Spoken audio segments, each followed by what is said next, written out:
Give me some peace of mind again.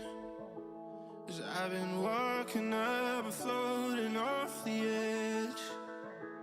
It's starting, I think I need the rain, so I can feel something, I only feel the pain. So let me hold you till the end, 'cause I've been holding on to all the words that you said. And if I fall down, I get up again, 'cause I've been holding on to all the words that you said. All the words that you said. What's up, boys? We're live. We're here. We're discussing AJ and DP. I don't want to say for the final time, dude. I don't want to say that, but who knows, dude? I mean, we're going to talk about it a little bit tomorrow, and we're going to talk about them on Tuesday when the draft's going on. And we're going to talk about probably one of them for the rest of our lives. So, definitely not the last time, but figured we would go in depth on the two of them tonight, and then tomorrow go over Cam Boozer and company. Company includes like Caleb Wilson and Darius Acuff and certain outliers that may happen, but pretty much Cam Boozer tomorrow. And then Tuesday we will just be streaming the draft. Again, I've discussed it. I don't know when I'll go live. Probably about 30 minutes, 15 minutes before the draft starts. But yeah, dude. Next 2 nights we're basically covering the prospects one more time, and then gonna go from there, and we're gonna see what happens, dude. So yeah. First off, happy Father's Day, dude. Shout out to Paul George's dad himself, Joe Ingles. Thank you for doing miraculous work for the Jazz. We appreciate you. Yeah, I also figured to start off the stream tonight and tomorrow night that we will rewatch a player in Jazz history being drafted. And by in Jazz history, I mean during the tank. So I just thought it would be fun to give her a listen, give her a watch, and then go. I have 2 videos for AJ, from AJ, and then 2 videos about Darryn. One's about him, one's an interview. And then we'll go over the FanDuel odds. Or is it FanDuel? DraftKings odds. And then pretty much it. Obviously, we're gonna ramble as long as we can. But who knows? You know how it goes. It may be a 30-minute stream. It may end up being 2 hours. It may end up being longer. I don't know. It's not early, dude. It's 10:30, so it's not like it's not early by any means. So we'll see what happens. But starting out, we're gonna watch the beloved Keyonte George be drafted in the 2023 NBA draft with the 16th overall pick. Obviously, as of right now, one of the biggest draft picks in franchise history. We'll see what this draft pick turns into. We'll see what Ace Bailey turns into. That kind of stuff. But for now, we're going to watch a little Keyonte draft pick once again. And just remember how fucking pumped he was to come to Utah. Just remember that, okay? Here we go. With the 16th pick in the 2023 NBA draft, the Utah Jazz select Keyonte George from Baylor University. Keyonte George from Baylor, headed to the Utah Jazz. He scored 506 points last season, the second most in a season by a freshman in Baylor history. His dad was actually a pro in France, and he's come a long way. We spoke earlier this week, and he told me that when he was in high school, he had an abscess in his hip, and he was supposed to just be in the hospital for a day, but he was there for weeks, and he thought he'd never play basketball again. And really, that gave him a new appreciation, Jay, for the game that he loves so very much. Yeah, he is a shot maker and a shot creator, that combination. He's poised, has a good feel for the game, especially on the offensive end. Good quickness, he's athletic, and I think he's got all the tools to be a good defender. It's one thing, his efficiency probably needs to improve. He had some turnovers, took some tough shots, but he played on a team of shot creators with L.J. Cryer and Adam Flagler. That was the best trio of guards in America that Scott Drew had at Baylor. And Keontae George, one of the big reasons why. You know, he's quick and confident, and the ability to create his own shot, I think, is going to be really helpful to him in the NBA. You talk about him hitting hard shots. 69% of his catch and shoot plays were guarded. I mean, he has an ability to, whether he's fading away.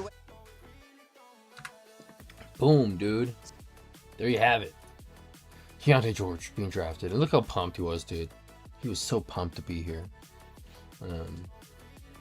Yeah. You love to see it, dude. You absolutely love to see it.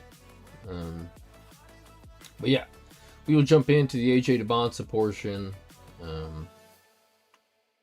Pretty basic. It's just 2 videos from his channel that I have not watched yet. One he uploaded just the other day. It's like 2 minutes, which is nothing. And then he uploaded a 15-minute one about the draft lottery 11 days ago that I had not seen. So we're gonna watch that too. And then obviously Darryn Peterson stuff after, and then, as I said, other stuff after that. So we'll watch the little DeBonsa portion again. We'll go over the DraftKings odds, but it's not looking like, if you're betting, it doesn't look great for us getting AJ DeBonsa, but I don't know. The odds are getting better for Darryn Peterson going 1, so take that with whatever you want.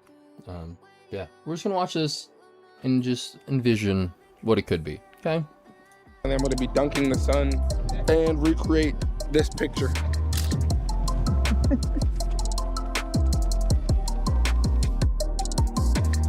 Let's go back. Let's just go for the overly, yeah, exactly. Because that way you could almost like pull your legs up. Yeah, where is it? So right now, it's straight above you right now. Right there, straight above you. Yeah, there you go. So you know what? I'll move a little this way then. And that way you're not below the hoop. So we could almost get to right there. Yep. Yep, right above your arm right there. Is that okay spot for? Okay, cool. Whenever you're ready. I'll just jump from here. Yeah, that's perfect. Let me know when. Good to go. Oh. Okay, and go. Ooh. Ow. Focused in your face. Look like you're really going for that hoop, okay? Like, act like that you're about to just... Ooh, a little bit more, hold on. So, like, you see how it's, like, just there? It's just, like... I gotta move back. Well, I'm trying to, like, look, a couple of them. Let's look at a couple of these. I feel like your front left could, like, come away from... They gotta be quick with this, too, right? Like, the sun's going down. It's a moving object. They can't just, like, put the pause on the sun and be like, all right, let's take a couple hours here. No, dude, they gotta fucking be quick with this. So, interesting. Your body just a little bit. You see, once you have that right arm in, it sort of either has to glow out or you're gonna be blocking it. So it looks like you're just your hands in front of the ball. Like, I don't know if I don't know how to explain it, because when you windmill like this, but like, where would my left hand have to be? We get But I want to make it unique to you too. That's So, like, that's I'm why just I'm doing like, exactly what he's doing. That's what I'm saying. I know. No, I like the way you're like kind of changing it up and making your own. Okay, go ahead. 3, 2, go. Ooh, now you went in front of it. One more. Where is it? It's right above your hand. Let me see that one. It's a wrap. Clean. Got the dunk the sun flick. Shooting the sun flick. That's after behind the scenes. See on the next one and shit. I like how it's got. That was clean, dude. That was clean. It would be way cooler if there was a mountain in the background, but it's whatever, dude. It's whatever, bro. Like, that's cool, Red Bull. Yeah, yay, but like, mountain in the background, purple jersey would be cool. That's all I'm saying. Then here's his behind the scenes of the draft lottery and the combine, but I imagine we'll watch all of it, dude. We got time, but I'll try to jump in and make comments as I can, so it's not just 15 minutes straight of this shit, but I will try to do my best.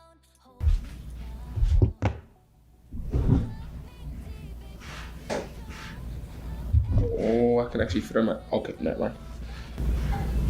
AJ, appreciate you doing this. This is Colin. This will only take a couple of minutes. What would be the coolest sentence they could say about you? Obviously, you'd want to win championships. But if people describe you 20 years from now about your NBA career, what would make you... Throwback, dude. I'm sick, dude. That's my response. What do people say about me? I'm sick. That's what I hope. Proud about how they would describe your game. Probably to say like he was just like that, bro. Like, he was just overly on it. I get it.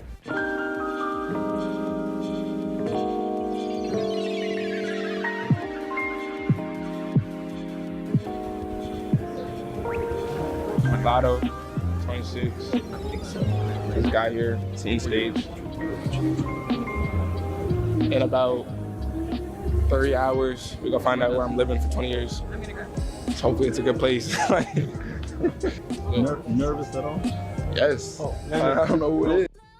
That kind of scares me, dude. He's gonna live there for 20 years. Not if it's Washington, dude. You're gonna live there for 7 and then you're gonna come here. But if it's here, then you're gonna live for 20 plus years. Come on. Mother's Day though. Yay. Mother's Day gift. The team I'm going to. Hopefully it's a good low. I'm just saying. You just want to be like me. I'm saying he's not like you. That's it.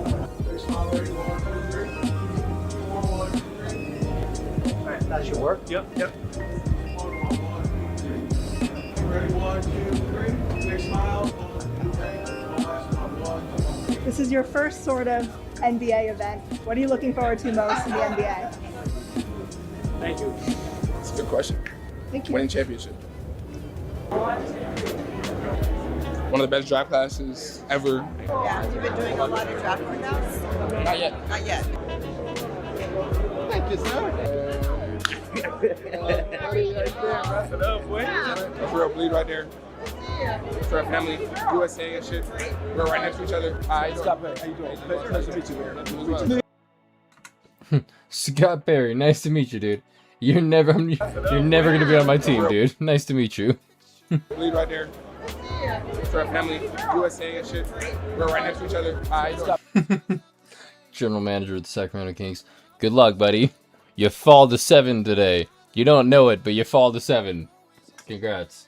I don't think he'll ever end up in Sacramento unless you trade a shit ton of shit for him, brother. So, way to waste your time, Scott Perry. How you doing? Nice to meet you. What's up, man? Yeah. It's like, we're in an environment that you just don't know. Like, it can go so many ways. Like, people's life get cooked on this day. Thank you very much. I appreciate it. Thank you. Go off farmed it. That's good luck. That's good luck.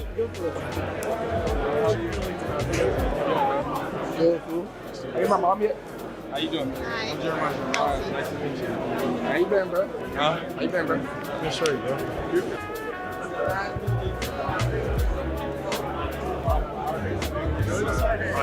What's up, man? You good?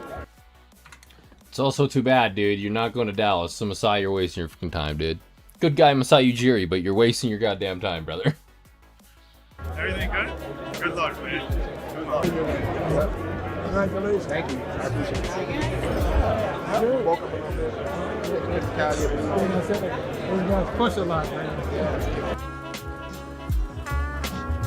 What up, boy? What's going, dude? You doing good? T-Talk, what's up, Ty? How are you, my dude? We're just here. We're chatting AJ. We're chatting DP. We're thriving, though. You like the new hat, dude? You like that? I was showing you, dude. I got 2 others, dude. This is just the vibe, dude. I'm wearing this shit probably every episode for the time being. These are just cool hats that I'll probably I'll end up getting this one signed probably by a bunch of players throughout my life, that kind of shit. But this hat, dude, sick as shit. It's Carhartt, dude. There's a Carhartt logo on it. Shit. Just getting some laundry done before the end of the night. Hell yeah, dude. Good shit. If you guys aren't already checking out T-Talk, check out T-Talk. Good boy. My guy. You ready? I'm ready. You see all this camera? That's why that's why I want the LeBron joint. I said, just because somebody give me one don't mean they gonna hold on to it. Should you get one, dude? I can send you the link, bro. It's good. It was like, I don't even know how much it was. It was like way cheaper than I thought. All of them. They're like all on a deal, but it's a really good hat, dude. And I like the tan or like the brown because like it goes with like anything. You know what I mean? It's like having a white or black hat kind of matches whatever you want to put on. So it's nice, dude. It's something I can wear out.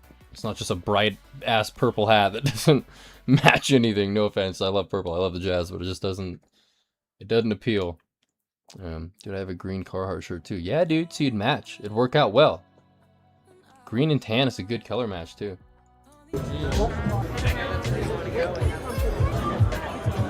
I think it's gonna be Atlanta, Dallas, or Washington, bro. No, we had one. Next up, the NBA Draft Live. When that number one envelope is opened, can you give us a glimpse into what's going to be going through your mind? It's gonna be exciting, for sure. Just preparing for this moment. Obviously, wanting to be number one pick, working to be number one pick. So it'll be exciting. Great opportunity. Picking second will be the Utah Jazz, and that means that the number one pick in the 2026 NBA Draft goes to the Washington Wizards. So if I end up getting on June 23rd, it'll be a great opportunity. Yeah, I mean, I'm thankful for the opportunity. Obviously, we'll find out on June 23rd. I haven't seen this vid. Yeah, dude. Came out like 11 days ago. I hadn't seen it either, so I figured we'd watch it. It's pretty good. I mean, I was hoping going into it that he was going to be talking more like, I can't wait and hope to go to the Jazz. The Jazz would be amazing, but he hasn't like said anything about the Jazz. He's like, I think it'll be Dallas, Atlanta, or Washington, or he's meeting with the Sacramento Kings people. Like, come on, dude. Come on, dude. You're falling to 2 to Utah. We know this. Come on. Not really, but you know. I mean, I'm betting on myself to be the number one pick. You don't think so? He doesn't care to go to Utah? I think he does, dude. Low key. He's just keeping it subtle. He knows. He knows. 50 years. When they went back, I knew it. He was like, I didn't. I mean, I don't know if he'd be forcing his way, or maybe Darren's forcing his way to Washington. Think about it that way, dude. It just works out. It works out that way. The other guy's forcing his way to the place that you actually don't want to go. You know what I mean? It's like two opposite poles of a magnet, dude. Are we pushing or are we pulling? You know? Let me know. Let me know what we're doing, dog. Was my demeanor good? Yeah. Yeah, that was OD. Yeah. I didn't even smirk. I wasn't. Hate to keep pausing. Sorry, boys. He could have easily pulled this off. DP wants to go to Washington, and AJ could pull an Ace Bailey and easily end up in Utah. I wish he did. Frankly, and we'll get to it towards the end of the stream. Frankly, I wish he did. I know, I think Darren's the best player. I know, but my allegiance may have shifted. But that doesn't matter, dude. He may fall. You know, it may happen, Ty. It may happen. Don't worry. Have hope. I just wasn't trying to be on like the sad side, because sometimes like my resting face can be on some like on some the other days. It came to one of my sessions. Oh my god! No, what's crazy? Nigga Camden, he yesterday on my mom. He said, "Bro, I woke up with a crazy dream, and you were." Dude, DP would be nice. I know you want DP. I've wanted DP for a month and a half, 2 months. But I don't know. Like, the 2 days out, my opinion may have changed. I don't know, man. We'll see. I want them both evenly. Let's put it that way. I want them both evenly. I'm happy with either. And if we end up with Boozer, I will put a smile on my face and be excited that we got the next Tim Duncan. But we also could have missed on the next Michael Jordan, and we could have missed on the next Unicorn. So that'll be my worry. His fit is unreal with us, and I believe he's the best. That's what I'm saying, Ty. You get it, dude. Some people get it, dude. Ty right there, Ty right there, he gets it. That guy gets it, dude. Shout out to T-Talk. In DC for some reason, and then he sent me a house that's in Maryland. Oh God, I'm gonna show all this on camera.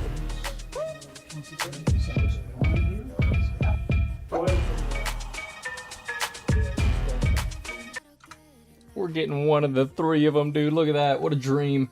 What a fucking dream, boys. Can you believe it? I mean, obviously, like, Cam's cool and all, but, like, I keep doing this, and we're gonna look back, and I'm gonna look like an absolute fucking moron, dude. God. Caden, there he is. AJ, let's go. So you're feeling, Caden? Is that how you feel, dude? I don't know, brother. I don't know. I know you're wanting AJ. You wanted AJ forever, dude. He's a BYU guy.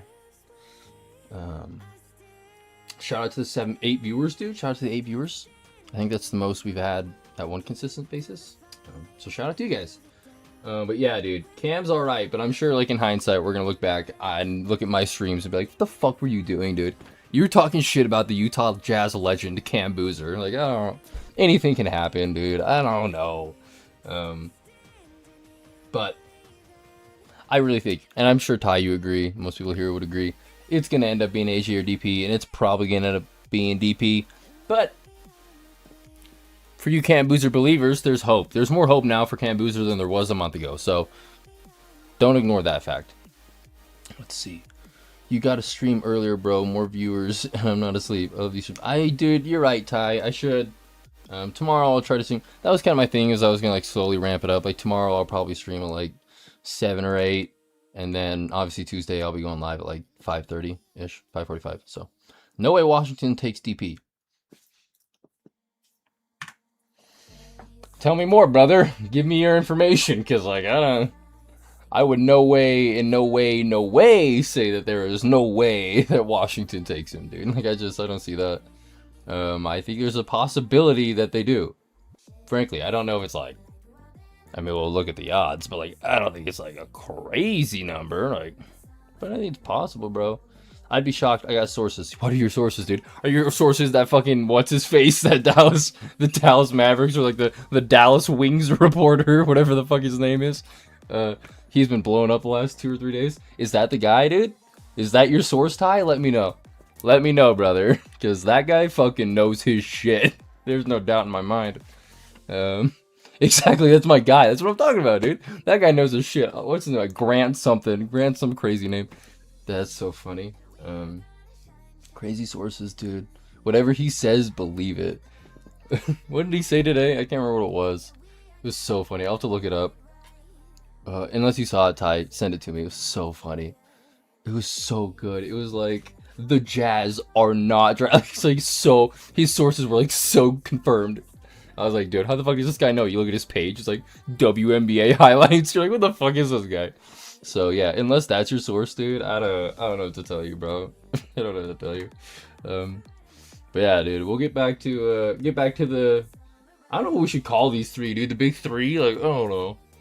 Has there ever been a top 3 in any draft that's been this like scouted or this appreciated by NBA teams? Obviously the Braun draft was good, but like Darko Milicic went too. It's like, what degree are we talking about, bro?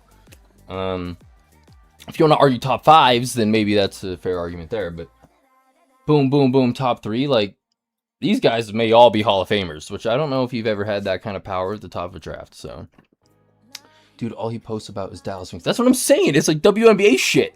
The fuck is that guy? I don't want to deal with that. I don't care. No, thank you, bro. Like, what? It's so dumb. So dumb. My internal sources are telling me that Michael Winger and Will Dawkins of the Washington Wizards have focused in on AJ Debonsa. What the fuck are you talking about, dog? What do you mean? What do you mean? By the way, Paige Becker's hit a 3 tonight. Fucking F me, dude. I don't... So make sure when you see shit on the internet that you check the source, and then you check the source's source, and then you check that source, what they do for a living. Like, you gotta double check everything, bro. And then put it through 4 different AI sources, and let them figure it out for you, and then put those 4 answers in a different alternate AI source, and let that be your final answer, dude. Fucking, that's the internet these days. Jesus Christ. I'm sorry, Ty. I didn't mean to give you a fucking heart attack, brother. Oh, Jesus. That's my opinion, dude. You can't be trusting Grant fucking asshat, whatever the fuck his name is, dude. Yeah, you really do. 95% of sources are fake. Yeah, bro, it's fucking fake ass news, dude. It's the world we live in. Double check, fact check everything, bro. That's why I was like, dude, maybe AJ really wants to go to the Jazz. And then I watched this video. Fucking F me, dude. Straight from the source. He wants to go to fucking Brooklyn or Atlanta or Dallas or Washington. Not a, like, F me, right? What a joke. Anyways, one of these 3, dude. That's what matters. That's what fucking matters, boys.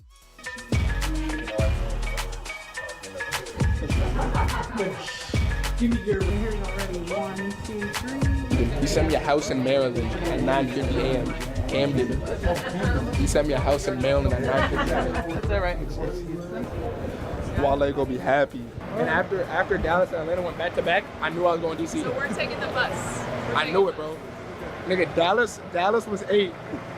My mom next up Dallas 8. I'm like, oh, all right. Atlanta 7. Atlanta 7. I said, I'm going to DC. John Wall looked at me, bro. John Wall looked at me. I was trying not to laugh. I said, it's quiet, bro. I'm going to DC. Bro, you know how many... Joke's on you, bro. You're going to Utah. And we all know it, so... I'm sorry, Ty. It's going to happen. It's going to happen, bro. He's coming to Utah, bro. It's gonna happen, Ty. People on Twitter was calling Wizards. I mean, they had highest odds, though. Nah, my heart was racing, man.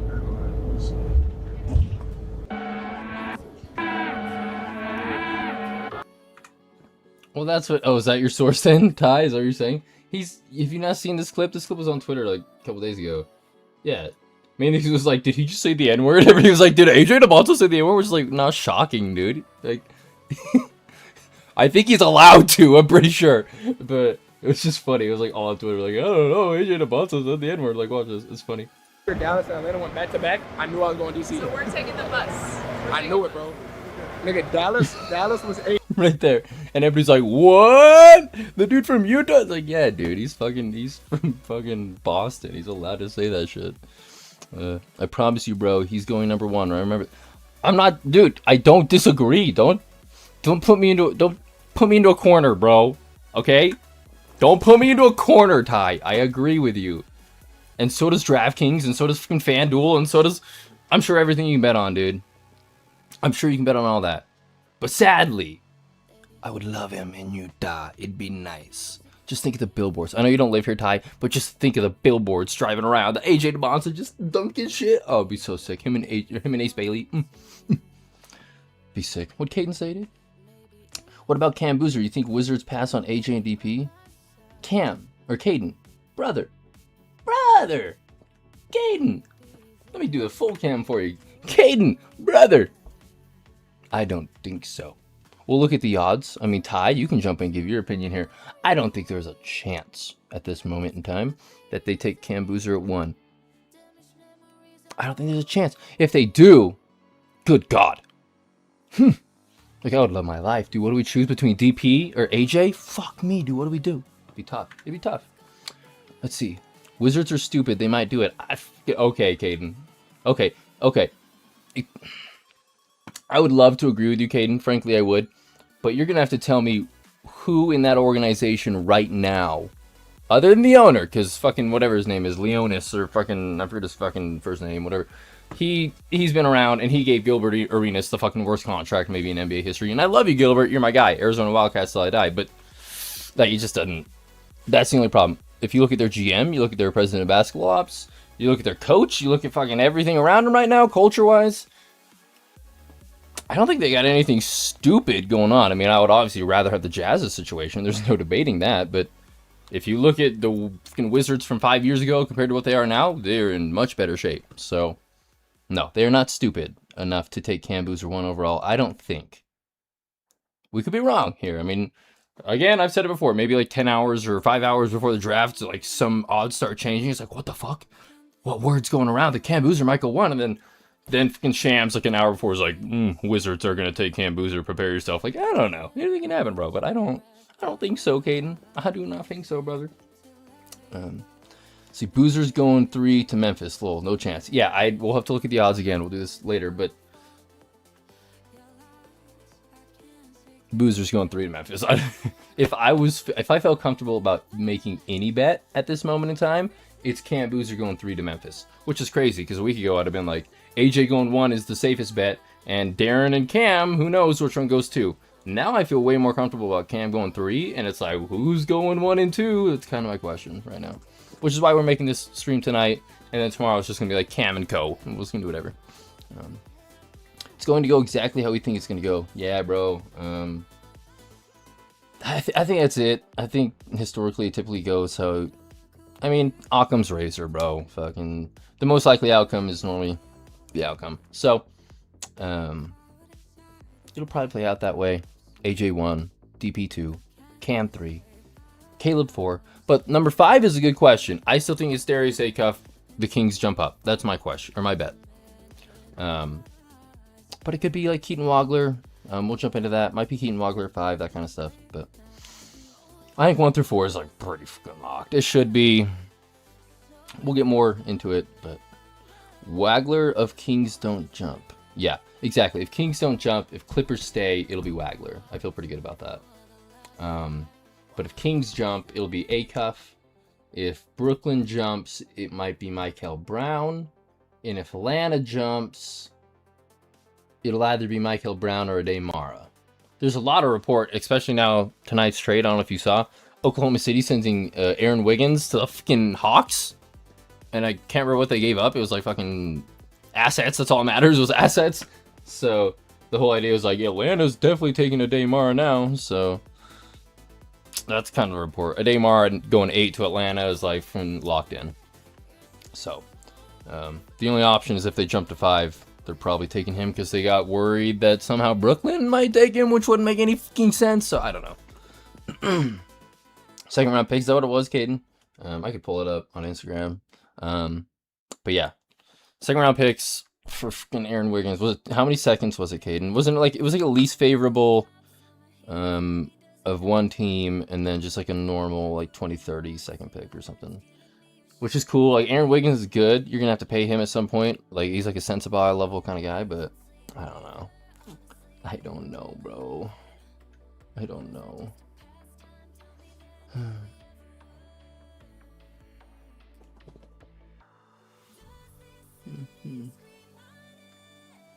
2 round picks. I think 2.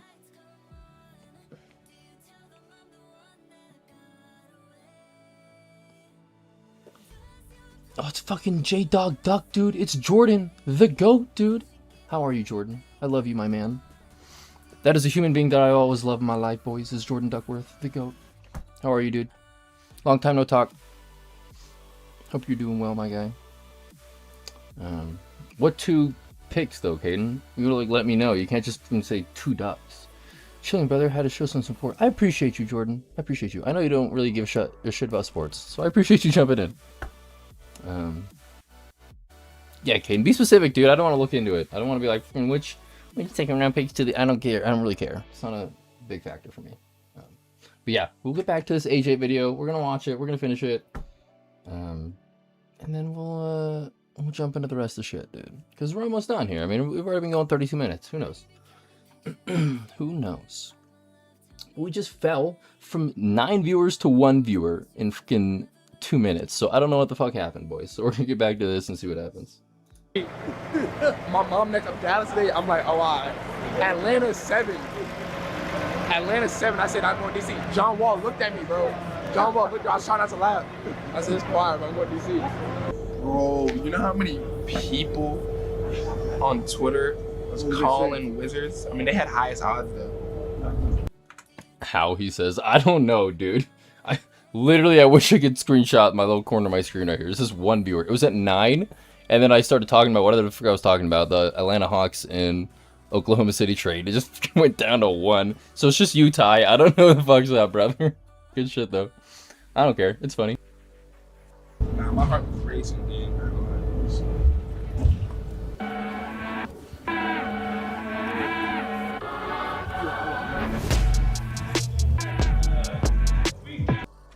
Shit, dude. Shows 1 for you, but there's 2 people. So I don't know, dude.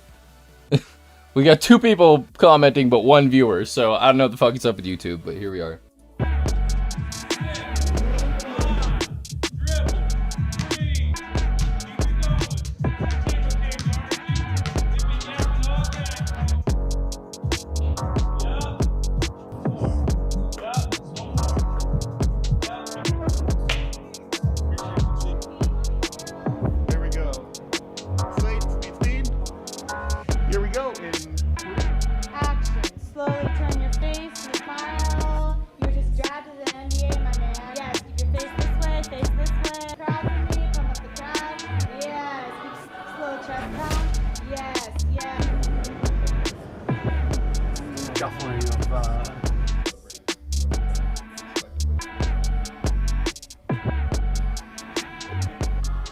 You hope I go to Washington? Why? It's a huge market. They love basketball more than you. It's like a dormant volcano ready to. How much they love basketball there. It's a basketball like town. It's just they've been terrible. I don't think you realize what you could do there. That market hasn't had anybody since like West Unseld. Thank you. That was a good. Yeah, but we also haven't had like anybody, you know what I mean? So like AJ in Utah would be saying, come on, Mark Spears, don't do that shit to us. And Mark Spears, I don't know if his name is, right? Let me know if I'm wrong. I don't fucking know my reporters that well. But yeah, dude, come on, AJ in Utah would make way more sense, dude. It'd make way more sense. Ugh. Thank you. Just shoot me weight measurements. How'd I go this morning? Bro, they shrunk me, bro. I was 220 2 days ago. Now I'm 217 apparently. I was 6'9", now I'm 6'8.5". You look nice. Thank you. How tall are you? 5'10". You tell me story. I was like, so what do you need like on your path to the championship? He said, you. Came trim, and then I had the media availability, 1,000 cameras. Because you don't get a rescreen, I get a rescreen. I don't need a rescreen. You tired from yesterday or no? You good? Energy wise? All right, we're good. Oh, I didn't exert that much energy. You're guarding me. You know what's crazy? Mike, I can't remember. It's crazy. Being 33 now, my memory gets a little hazy. Let's see. He's everything you'd want in #1 pick. That's the only reason the Wiz are drafting him, lol, because he's tall and his personality. Yeah, I don't disagree with that. Again, we'll get into it, dude. He's going #1 overall. It's gonna happen. I'm not saying it's not gonna happen, but a boy can dream, you know? A boy can dream. I just think his personality and all that would be very fun for the Jazz. Like, we've never had that. I can't remember who said it. It was a certain interview today where they're like, the Jazz, I think it was Tony Jones. I think it was Tony Jones on Hoops Nerd. Where it's like, the Jazz have never had the face of a league on our team. Ever. Like, maybe if you want to say fucking pedophile Karl Malone was like when he won MVP, if you want to say like he was the face of the league at that point, but like I wouldn't say that. MJ still was. So like definitely not. So not that there's like a lot of teams that have ever had that, but like I'm just saying we've never had, you know, a LeBron or a fucking Curry or a Giannis or a Jokic or a Shea or a fucking Steve Nash for that matter. I mean, we had a John Stockton and a Karl Malone, you know what I mean? But, you know, we have not had like that dude that's a top 3 like bona fide fucking guy. So I think AJ would maybe provide that, is the whole kind of argument there. So obviously, yes, he's going to go #1 overall for the reasons that I just listed. But that's the very reasons why I kind of want him to fall to 2 now, after listening to that Tony Jones segment. So you can give your opinion more on that, Ty. Let me know, dude. But I just think, if we want one of the two of them in the long run for what we want to achieve, I think AJ's the better hope. I think. But obviously, I've discussed this for millennia at this point. Darryn Peterson might end up being the best player and probably will end up being the best player just for like the modern day, like guards dominate, and out of all the guards that dominate, the combo guards dominate. Now the combo guards that dominate, it's the ones that can shoot well, and the ones that can shoot well and the ones that can dribble are the ones that are the best of those, and the ones that are the best of those are the ones that can also pass well. So it's like, out of everything, Darryn Peterson is what you want. So I think he'll end up being by far the best player. But maybe not by far. By far is a fucking crazy thing to say when I think all 3 of these guys will end up being Hall of Famers. So I'm not going to say by far. But if he goes to the Grizzlies, he'll fucking suck. So congrats. In hindsight, he doesn't. He just dominates. I don't know. See, but Wizards like guards, John Wall type. I don't disagree with you, Caden, but that's like going back and being like, you know what, dude? The Utah Jazz, they're big fans of like big, strong guys from like European countries. Just because we drafted Enes Kanter fucking one time does not mean that's our mold. Also, that was a different GM, a different coach, different fucking logo, different color scheme, different owner, different everything. So that's not the argument that's like solid at all, Caden. Like, yeah, the Wizards have the same owner, but everything else is different since the John Wall pick. It was in 2010, Caden. How old were you, Caden, in 2010? I was 11. I was 11 years old in 2010. So what would that make you, Caden? 7? Were you 7 years old, 6 years old, dude? Like, come on. Come on, bro. Like, this is... I want you to think, like, how different of an organization change would have happened since then. It just doesn't... I don't know, bro. You do you, Caden. You're not. That's what I'm saying, Caden. But, like, it doesn't... Do you really think that that's, like... I don't know. I just think you're dreaming here, Caden, and I'm dreaming with you. But, like, you gotta have a solid, fact-based argument behind it for me to be like, oh, you know what, Caden, I agree. Like, unless, like, Will Dawkins has come out and been like, you know what? We really like Darren's personality, and we think he can lead our team very well. So we'll see what happens going forward. We'll see what we do. Like, unless there's some kind of shit like that where I'm like, oh, it looks like the best you have is the report that his team believes very confidently that they're going to Washington. Like, that's all you got, Caden, which is fun. But Ace Bailey's team was also confident they were going to Washington last year. And fucking, I don't know, like, it's happened all the time. Chris Dunn thought he was going to Boston, and then they took Jaylen Brown. So, like, that kind of stuff happens every fucking year, bro. Jabari Smith Jr. thought he was going to Orlando, and then 6 hours later, early, he's like, oh, wait, I guess I'm not going there. I'm falling 2 spots. Like, you got to give me, like, something real to go off of there, Caden. It can't just be the simple, like, why did DP cancel his workout? He's going, what? Bro. Caden. Brother, Caden. No, dude. He canceled his workout with the Jazz. Mainly for the sole reason that you need to think if this is like a job interview type situation, Caden. If you have the chance to go to, say there's 30 different job offers, but like, you know, they all get to draft you choice by choice, right? Almost like an NBA draft, okay? If you were likely to go 1, 2, or 3 in this draft, hypothetically, okay? But your interviewing skills fucking sucked, okay? Like, if they're like, hey, Darren, what's your favorite color? And he's like, oh, rainbow. Like, if that's like the way he thinks for some stupid fucking reason and his management knows that, you're not going to send him to Utah to tank his draft stock.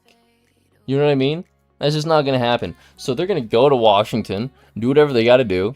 And if it worked out really, really well, they're going to say, this was fucking amazing, dude. Greatest shit of all time. And if they don't take us 1, that's going to be unfucking real. That way Utah is like guaranteed to take him at 2 because they're like, he's that amazing. Like, we definitely got to take him. It's a plot by his team is what it is, Caden. It's his whole team just trying to be like, it's leverage. You know, I saw the report where they're like, his agency would prefer that he goes to Washington or Memphis, trying to avoid Utah. That way he doesn't like get involved with Keontae George's contract and all that kind of shit. F off is my suggestion. I don't know what to tell you. So, like, we're well aware, if Danny Ainge and the Ainges believe that Darren Peterson is the best player available, they're going to take him. They're not going to be like, oh, but he doesn't. If they think he's Michael Jordan, they're going to take him. Do you think Steph Curry wanted to go to Golden State? He didn't. He told Golden State not to fucking draft him. They drafted him anyways, and he's been there for 18 years. So, I don't care, frankly, that you want to go to Washington or Memphis, Caden. So, like, if that's your worry, is it like, oh no, he's only worked out with Washington. I don't give a shit, dude. If Washington takes him, cool, we've got AJ DeMonta. If they don't take him, F you, Darren, congrats, buddy. Like, I don't give 2 shits. Like, it's 0. And then again, it could be Cam Boozer. Then it's like, congrats, dude. You tanked your stock even more. Now you've held a 3 and you're going to make like $2 million less a year. Like, I don't know. If that was your choice, that was your logic, you want to be stuck in the worst city in the NBA and you want to make $2 million less a year, like whatever the fuck the number is, go ahead, Darren. Like, I don't. So no, I'm not worried about that, Caden. I'm 0% worried about that. You know what I mean? Oh. Let's see. Okay, same thing about Ace. Yeah, it's the same. It's literally the same thing. He just didn't want to like risk going anything further, so he's like, oh, I had an amazing thing with Washington. They told me I wasn't going to fall past 6, so why the F would I go work out anywhere else and just see where the cards lie? And also, if you look at like who had the picks, like he wasn't going 1. That's Cooper Flagg. He wasn't going 2. Dylan Harper had like launched his fucking draft stock that year. Fucking untouchable. So best was that he's going 3, Philadelphia, which frankly, I don't know why he didn't want to go to Philadelphia. Like, him, Maxey, and Embiid would be really nice, but that's, like, the only real fuck up. Because, like, Charlotte, he didn't want to go to fucking Charlotte. Who the fuck wants to go to Charlotte? Him, LaMelo Ball, and Brandon Miller, like... So, it made the most sense that he'd be like, I want to go to Washington out of those, like, 3 to 4. Untouchable. Who's untouchable, dude? What do you mean untouchable? What do you mean, Ty? Yeah, dude. You have to remember he wanted to be the star. Yeah, yeah, you're right. That's exactly what it was. He wanted to be the guy. Thanks for reminding me, Ty. I did not remember that. Yeah. Ace wanted to be the fucking stud, Caden. So, him going to Philadelphia would not make any sense. I don't know how many All-Star teams he would make in Philadelphia. And then in Charlotte, he could be the star in Charlotte, but it was also, again, the LaMelo Brandon Miller show. So going to Utah also had that argument, but Keontae had not blossomed yet. They had Lowry doing Lowry things. We had not traded for JJJ. None of that had been going on. So, I mean, I don't know why he didn't want to go to Utah, dude. Why don't people want to go here? We're going to change that narrative, dude. That narrative will be changed in 10 to 15 years. I don't know how long it'll take, bro, but this is a good place to live, dude. It's good shit. Except for, like, when the air quality is fucking garbage for, like, 3 months of the year. But you can ignore that. You can just ignore that the same way, like, you can ignore, like, hurricane season when you live in Miami. I don't know, dude. Figure it out. So that's my suggestion, dude. Alright, we'll get back to watching this fucking video. Oh, I just fucking skipped it. Shit. How far did I skip it? I don't know. Oh, we're right here. We're good. So we'll watch the rest of this. Then we'll get into the Darryn Peterson bit of it, because we're already 45 minutes into this shit. So we may be going hours long, boys. Who knows? We keep rambling. But we'll watch the rest of this AJ bit. Then we'll go into the Darryn bit, and then we'll probably give our, like, consensus, whatever, on it all. I don't know. The nail. Who won? That was, I believe, me. Don't break my nails. You want to work out tonight or no? Mike was like, he probably don't want to work out. He's not about it. I was like, Mike, all right, man, if that's how you feel. I mean,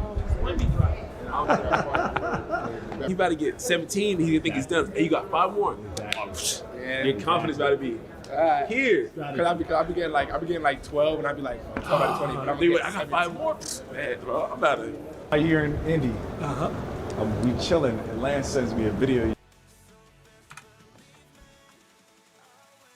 Victor Oladipo worked for ESPN as an analyst? What? What? That's news to me. When did he retire? Am I dumb? Victor Oladipo retired? Question mark? He's not retired. What the fuck is going on then? What? What? Okay, I haven't announced it or anything yet. You're the first I'm gonna tell. Oh, you're gonna tell me and everybody, dude? You can't. Should I read this? Should I read this comment? Shit, I'm gonna read it. I hate to switch up our schedule already, but we're gonna do an episode every other week. But we will be doing a live stream between. Nice. So like a live stream one week, and then an episode the next week, and then a live stream the next week, and then an episode. Cool, dude. I'm on board. That's good shit, dude. I like it. Yeah, dude. That's all I feel, dude. Quality shit. Well, I'll bring that up when we do the shout out later tonight. Shout out to T-Talk, dude. But also, yeah, dude, Victor Oladipo's not retired, so why is he an NBA analyst at ESPN? What? And that's just a different... Is there like a... I mean, fuck, that's Victor Oladipo. Am I wrong? A year in... Like, so what are we doing here? ESPN sports analyst? No. Fucking... Top 3 NBA draft pick Victor Oladipo is who you should be putting. Shit. Let's see. Yes, because I'm the only one editing. It's like a second job doing weekly. Yeah, dude. That's why you do lives. That's what I'm telling you, bro. Live is where it's at. It's like, yeah, it's like doing a second job weekly. Yeah, bro. I'm telling you. It's very much the case. That's why I do lives, as I've said, dude. You just hit start, you go live, and you hit end. And all you have to do is make a thumbnail and write a description. That's all you gotta do. You don't have to sit there and edit through and... I don't know how you do that shit, bro. Couldn't be me. Couldn't be me. So, yeah, dog. Yeah, you're excited. It'll be good stuff, dude. Who knows how long you can stream. Could be 10 minutes, could be 7 hours, dude. You could be like me. Have no solid time. We chilling, and Lance sends me a video. You probably was like 7th grade. Lance Stevenson. I'm glad to see him. I think I met him when I was in like 9th grade. Yeah, he sent a video right away to me. He was like, "This the next one." I was like, "He nice. Who is this?" He was like, "He the next one." And now look at you.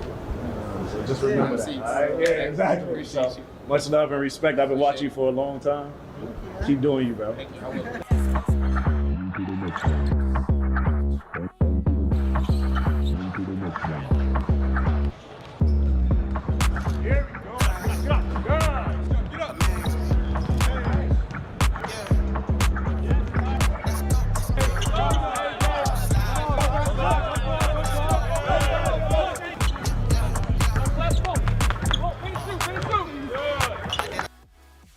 Let's see. But the episodes will be longer to kind of make up for the weeks we miss. It's going to be lit. Talking with chat on live is going to be so fun, kind of like this. It's fun, dude. It's way more fun when people do talk, I tell you what. When you're just sitting here rambling by yourself, it gets very, like, not very, it just gets repetitive. It gets boring. Especially, like, when it's been this whole draft stuff the last month and a half. Like, I'm glad. Frankly, I'm glad to stop sitting, like, so I don't have to sit here and be like, which one are we going to draft every fucking night, dude? I'm so sick of it. I cannot wait just to be like, we've got Darryn Peterson. Like, I just to know. And then just like be able to talk about like them and the team fit and everything for the next couple months will be very fun. So that's what I'm excited about. Yeah, dude. But yeah, talking with chat, sick, dude. Good shit. That way you don't have to ramble like I do. Fucking frankly, really, I'm like, I don't know if I'm good at rambling or bad at rambling, but like, you know what I mean? I ramble for sure. Yeah, dude, that'll be fun, dude. I think you guys will enjoy it. I'll make sure to jump in. Obviously, I don't know if you'll be live like Wednesday nights or what the whole plan is. Yeah, hopefully people join, dude. Yeah, dude. Gotta get more people. It's kind of a ramp up period, but you guys have already built the audience through the episodes, so I would imagine people will jump in. For me, it's like a little harder because again, I stream really late all the time, so it's not as easy for my audience to join in. But you know, clearly I get a lot of people that rewatch it, and if you look back, it's like anywhere from 50 to 150-ish views. Some of my streams have like 300, which is kind of nuts, but you know, it's anywhere from 50 to 150. So that's typically the video views. So there's an audience, there's people that, and that's like the same like 5 to 10 people that are homies are just rewatching my shit 10 times, which would be sick. I appreciate you, but I cannot imagine this was happening. So I would think there's some people that are consistently rewatching. So make sure to like and comment and like let me know that you're here, dude. And I appreciate you. Let me know that you're an early like adapter to the Zachary Roy shit. Let me know. Shoot, I bet we'll go live twice a week sometimes. It'll be weekends though, mainly. Hell yeah, dude. Good choice. It's just fun, dude. That's why I like streaming. It's just more the tempo is more my vibe. Obviously it's kind of tough getting like certain. I can send you the playlist that I have for no copyright shit. Like, because like music is hard to figure out, especially early on. Getting no copyright shit. Getting all the other stuff's like difficult. Obviously my stuff is like not like super fancy. It's a fucking brick wall with purple and a logo. Like, it's not hard. I'm not saying like my shit is elite, but kind of figuring all that stuff out and then getting like lighting and everything like that kind of stuff. But you guys have already been shooting videos, so like you have it generally figured out, so you should be good on that end. But it's just kind of fun to figure that stuff out the first couple weeks and first couple episodes or streams that you do. So I wouldn't expect like a ton of people to be there immediately, but you may not want people to be there immediately either. Like if I had, like again, we've had anywhere from 4 to 9 viewers tonight. We've not hit 10. It'd be sick if we could get 10, boys, because I've never had 10 viewers at once. I've never hit the double digits, but we've had a consistent 4 to 9 tonight. And if there was 4 to 9 people consistently on my first stream, go ahead and rewatch it. Go all the way back to like draft night, whatever stream, draft lottery night. Oh, RIP your ears. Like you guys would have hated it. You would have been sitting there like, what the fuck is going on, dude? Also, it would have been in one ear if you had headphones on, and the gain would have been in 1,000,000. So be happy in a sense. You don't want like all that viewership immediately. Our lives would just be like those typical YouTube short lives where we just chat. Yeah, dude. That's the vibe, dude. Just chatting, just talking jazz. Again, it's nice to have people in the chat that like bring up stuff to make you like think about things. Like Caden, dude. I don't know if you're still watching Caden. But Caden will jump in and just give you like random opinions. You're like, Caden, what are you talking about, bro? So it's kind of nice to have that kind of stuff. And obviously, we're growing day by day. You know, anywhere from 5 to 10 viewers, solid for me right now, which is good. And who knows, maybe in a year we have like 25 consistent viewers. So that kind of stuff is fun. So again, if we've got 6 to 9 viewers, 6, 7, 6, 9, if we have 6 to 9 viewers right now, and we've got 2 people chatting, I'll take it, dude. Because if we got 20 to 30 viewers, then we'll have like 6 to 8 people talking. It'll be way fun. It'll be super fun to do that every night. So, that's all that matters, dude. That's why I'm like, it'd be fun to grow the shit and have like as many subs as like Hoops Nerd and all that one day. But like, as long as I have enough people to keep me going every night, that's all I fucking care about, dude. Like a little book club. That's all I fucking care about, bro. So yeah, dude. I appreciate you, Ty and Caden and everybody that's jumped in to make me ramble. It's very fun. But I keep saying this, dude. We're gonna finish this fucking AJ video, okay? We're gonna finish it. That way we can talk about Darryn, because it's been an hour, dude. We're an hour through. We've only talked about one of the guys. So I don't want to stream for 4 hours or 3 hours tonight. So we're gonna figure this out. But who knows? I might. Who fucking knows?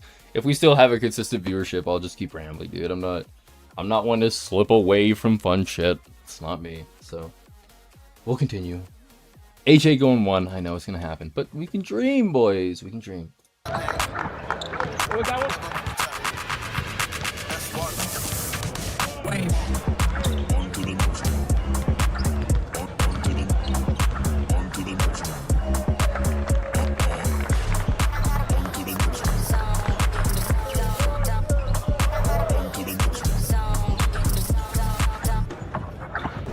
No, I don't even know. Was that him? Green? So. Yeah. What? What? If I go to DC, make the playoffs. If we go to DC, y'all gotta make it. I want to make sure I make it. You gotta make it. How many games y'all won? Like, it's not gonna be enough. You're telling me how to win the league when you had the second worst record, bro. That's because we ain't had no big game. I'll take the switch. Every time, I ain't gonna lie though. Every time we played each other in high school, it canceled out. I ain't gonna lie. Every time we played each other, it's not canceling out no more. You ain't gonna lie, it's different though. It's not canceling out no more. It's like nasty. Right to the post. You gonna have to hit that wig one. Cause how much you weigh? I'm 220. What's up now? I ain't worried about none of that. All them chains, I'm gonna hit you right here. Where? Hit you with this. Where? My back? You trying to post me up? I don't need a dribble, bro. I'm putting you right on that. Space out. I want to switch. I'm gonna blow right by. Short. That way. That was crazy. I can't wait. It's cool though. Thing is, but he wanted me on his team so bad. It's up DC got the pick. Now he's against me. We can fry y'all, bro. If it was New Orleans, he would have been like, oh, I slid.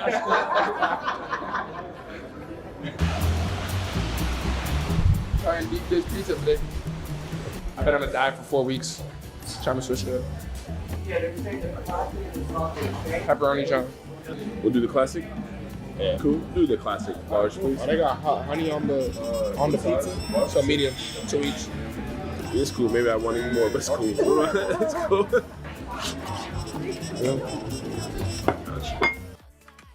I'm sorry to everybody that has not eaten tonight. This pizza is gonna look really fucking good. Right? What's that? Hot honey? Thank you so much. Nah, barbecue sauce. I'm not. You're not winning a spot tonight. Yeah, I am. Niggas are eating pizza with knives. I had to take the peppers off.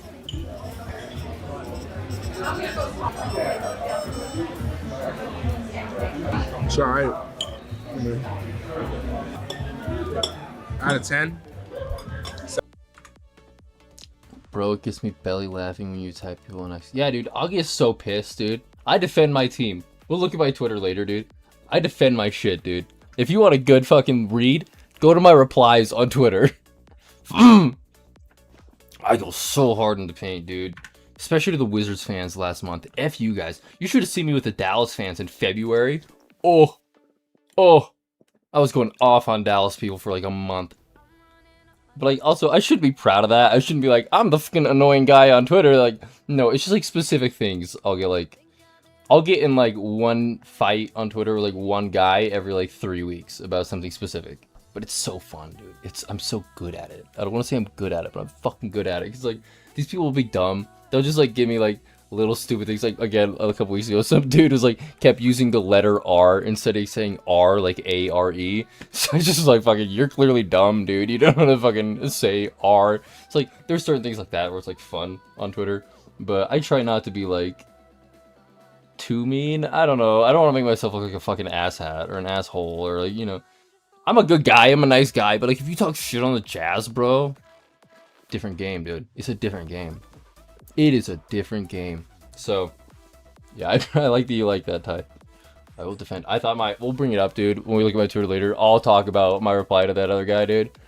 Oh, I thought it was the best reply you could ever give to some fucking dumb Wizards fan.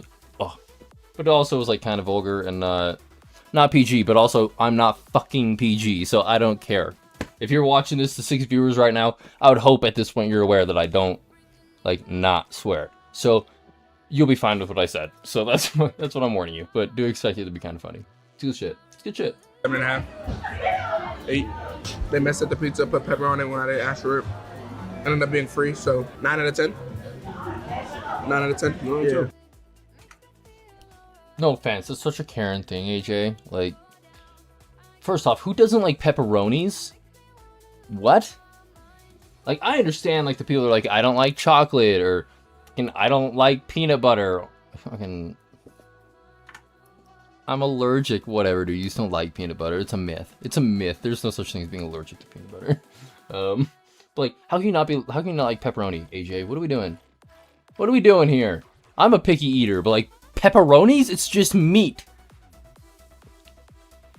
That's like, whatever, AJ, you do you. But also, got it free. Like, you put fucking a delicious piece of meat on my cheese and bread and pasta sauce.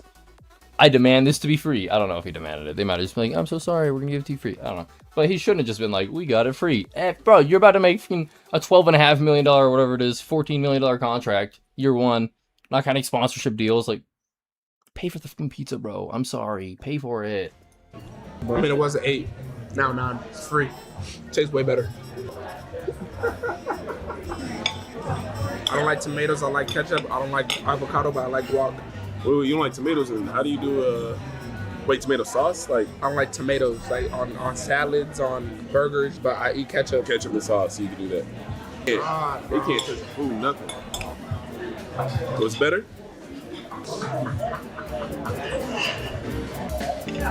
Excuse me. We had to take this.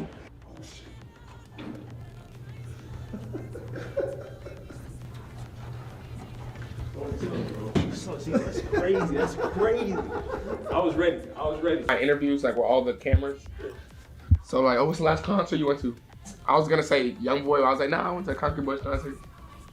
It's lit. And I was like, I have a vlog coming out. And I was like, oh yeah, it'll be exciting to see. I never even heard of the Country Boys.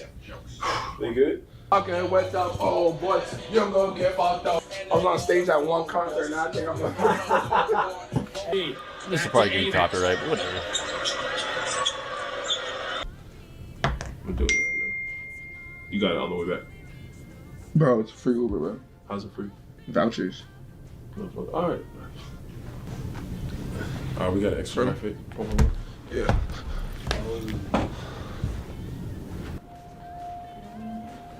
Which way? Like 190?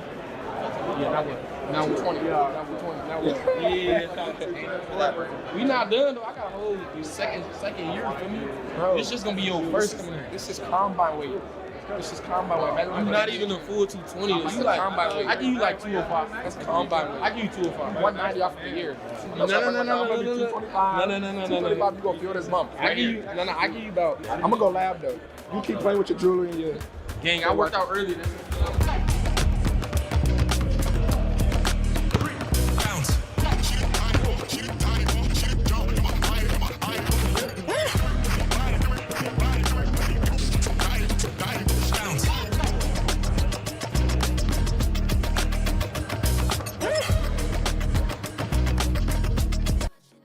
notice how he's just posting himself shooting threes, because that's his whole worry. He's like, can he shoot threes? It's also like, can he defend? But like, he'll figure out how to defend. His body type is like, he'll allow it. But the whole worry is like, can't he shoot threes at a consistent level?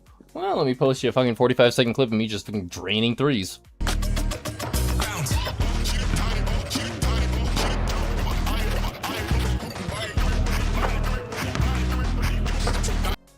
His jumper's flat. I don't disagree with you, Ty. I don't disagree, dude. Like, for his height, and like, his release should just be, as you say, it's flat. It should be way higher. I mean, that's pretty good art there, but like that just doesn't. Obviously, I'm like, the ball should be up here. Like, I don't fucking know basketball like that, but you are right. From like a visual perspective, it is flat. But like, who the fuck's gonna block it anyways? Unless you're going against Victor, you know. So like, it doesn't. If he was a guard, I'd be a little more worried if his shot was like that. But he's fine. He'll be okay. It's not gonna be it's not gonna be a liability, I don't think. But who knows? Again, I don't know basketball like that. I'm just a fan covering my team. I don't fucking know, bro.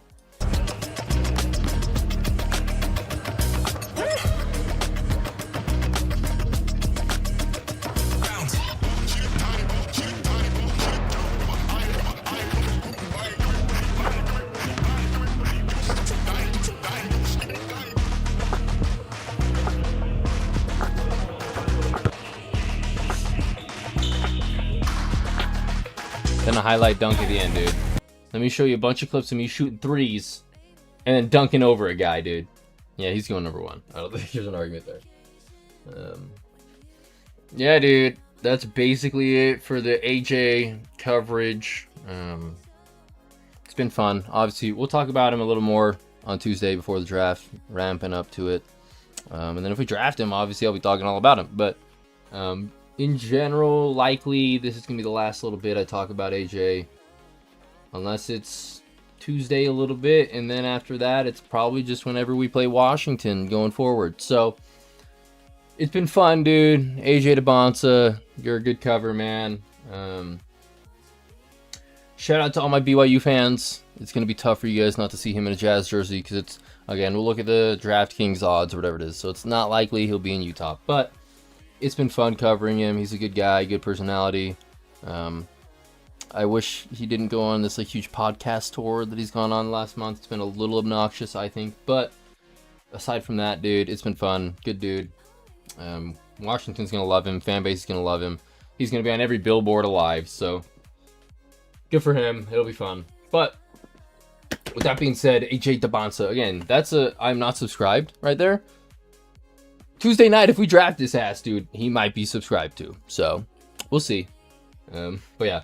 Appreciate AJ. He's done a lot for the state. So who knows? Maybe in 7 years he comes back and then wins us a championship the same way Braun did for Cleveland. You never know. But that'll be it, dude. No more AJ DeBonsa. On to Darryn Peterson, baby. Only took me an hour and 8 minutes to talk about AJ DeBonsa. So let's see how long I can sit here and talk about Darryn. I imagine Ty's not going to sit here and talk to me and make me ramble all night. Because it's whatever it is, 12 something your time. So I can't imagine I go for another hour and 8 minutes on Darryn, but we'll see, guys. We will see. But yeah, so I figure we'll watch first here. Is this little bit of Ben Anderson on KSL Sports something 3 days ago? I don't know. It's 4 minutes, almost 5 minutes. I think it's just like highlights and him talking the whole time. I don't know. And then I've got an interview that he did with Lauren Green. I don't know if it came out today or what, but I started seeing it pop up on my feed today from like multiple different Jazz people on Twitter. So figured we watch that. That's like 2.5 minutes. So a little less view time than the AJ stuff. So hopefully this isn't going to last as long. That's my thought here. Let's see. 5 more minutes. That's what I thought, T. That's what I thought, bro. But we will go. We'll try to be quick. I do appreciate you hanging out this long, Ty. Good shit. But yeah, we'll watch this a little bit with Ben Anderson.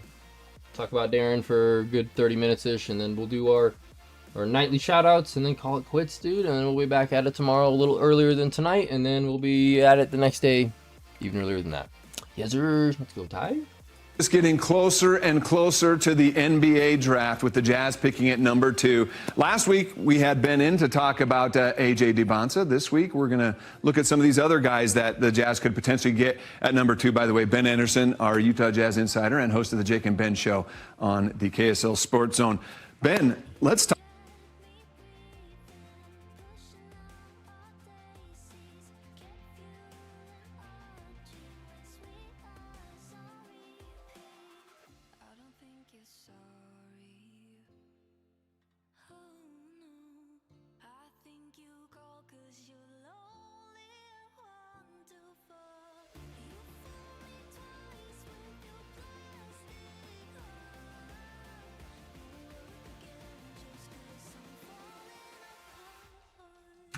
Fuck, dude, muted. You're right, dude. Thanks, Ty. Thanks for catching me there.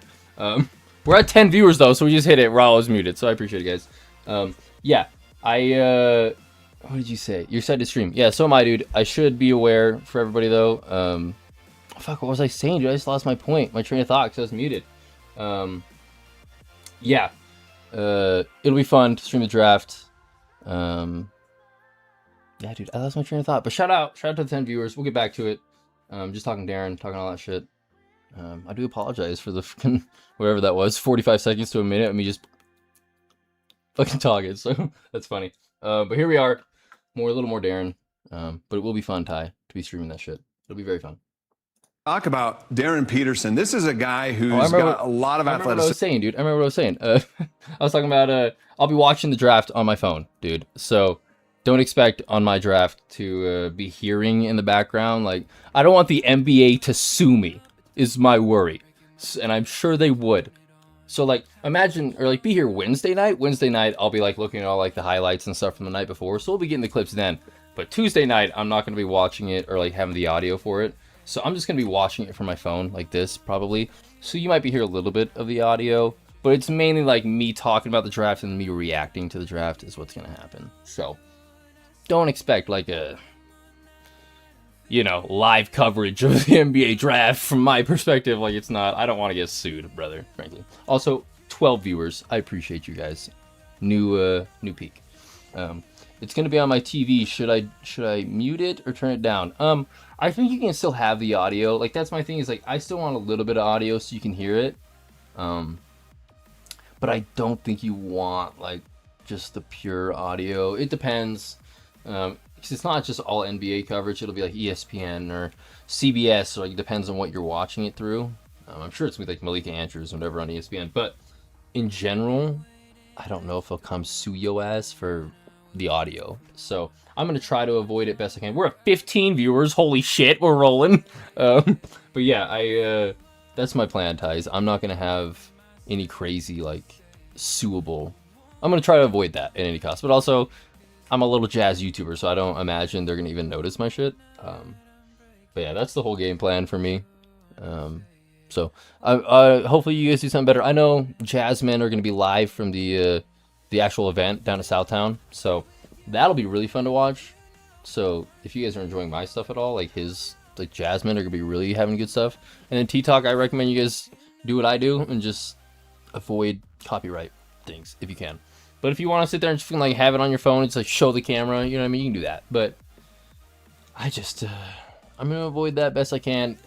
I'm going to hope everybody's here for like reaction stuff for me. And also, I would hope nobody's watching me when the draft is occurring. I'm hoping you're at your own TV watching it. You know what I mean? You should be coming back after and like watching like the fucking reaction and all that kind of stuff. That's my whole plan to be streaming, is for like reaction purposes. And I can't imagine you're like, instead of watching it myself, I'm gonna watch Zach react to it. Like, it just doesn't seem logical to me. So like, don't expect like amazing coverage audio. It's just gonna be reaction based. But yeah, dude, we've been chilling. I don't want to keep saying it. We've been chilling anywhere from 10 to 15 viewers the last 3 minutes. So I appreciate you guys. If you're new here, smash the subscribe button. We're live pretty much every night talking about Utah Jazz stuff. So if you're a Wizards fan or somebody just like draft based, I appreciate you watching, but we do Jazz stuff. So if you're a Jazz fan, do hit that sub button. Appreciate it. Back to the Darryn Peterson bit.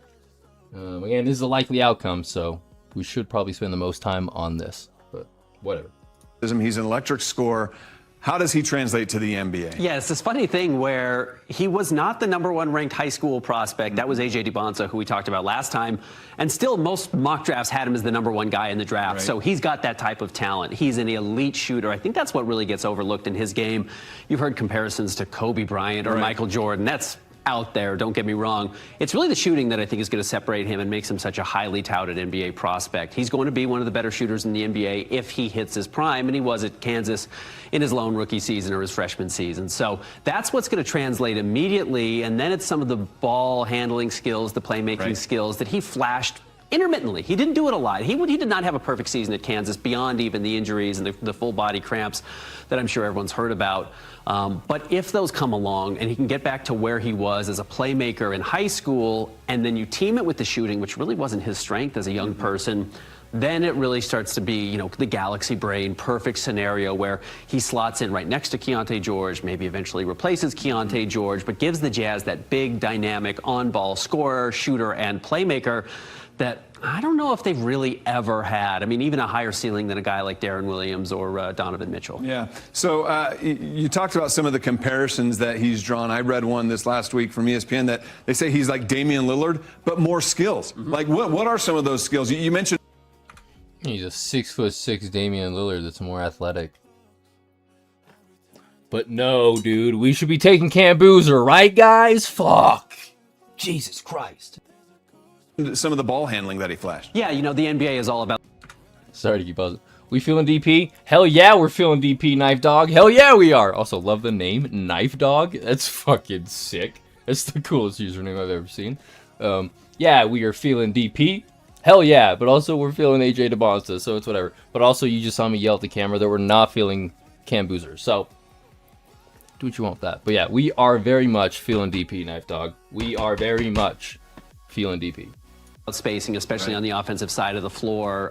If you have a guy who is truly a danger to pull up and shoot as soon as they get across the half court, that just changes the physics, the dynamics of the court, and he's got a chance in Darren Peterson to potentially do that the same way Damian Lillard does, but he's bigger than Damian Lillard. I'm not sure he's like a true better athlete, but he's more fluid. Think of a Shai Gilgeous.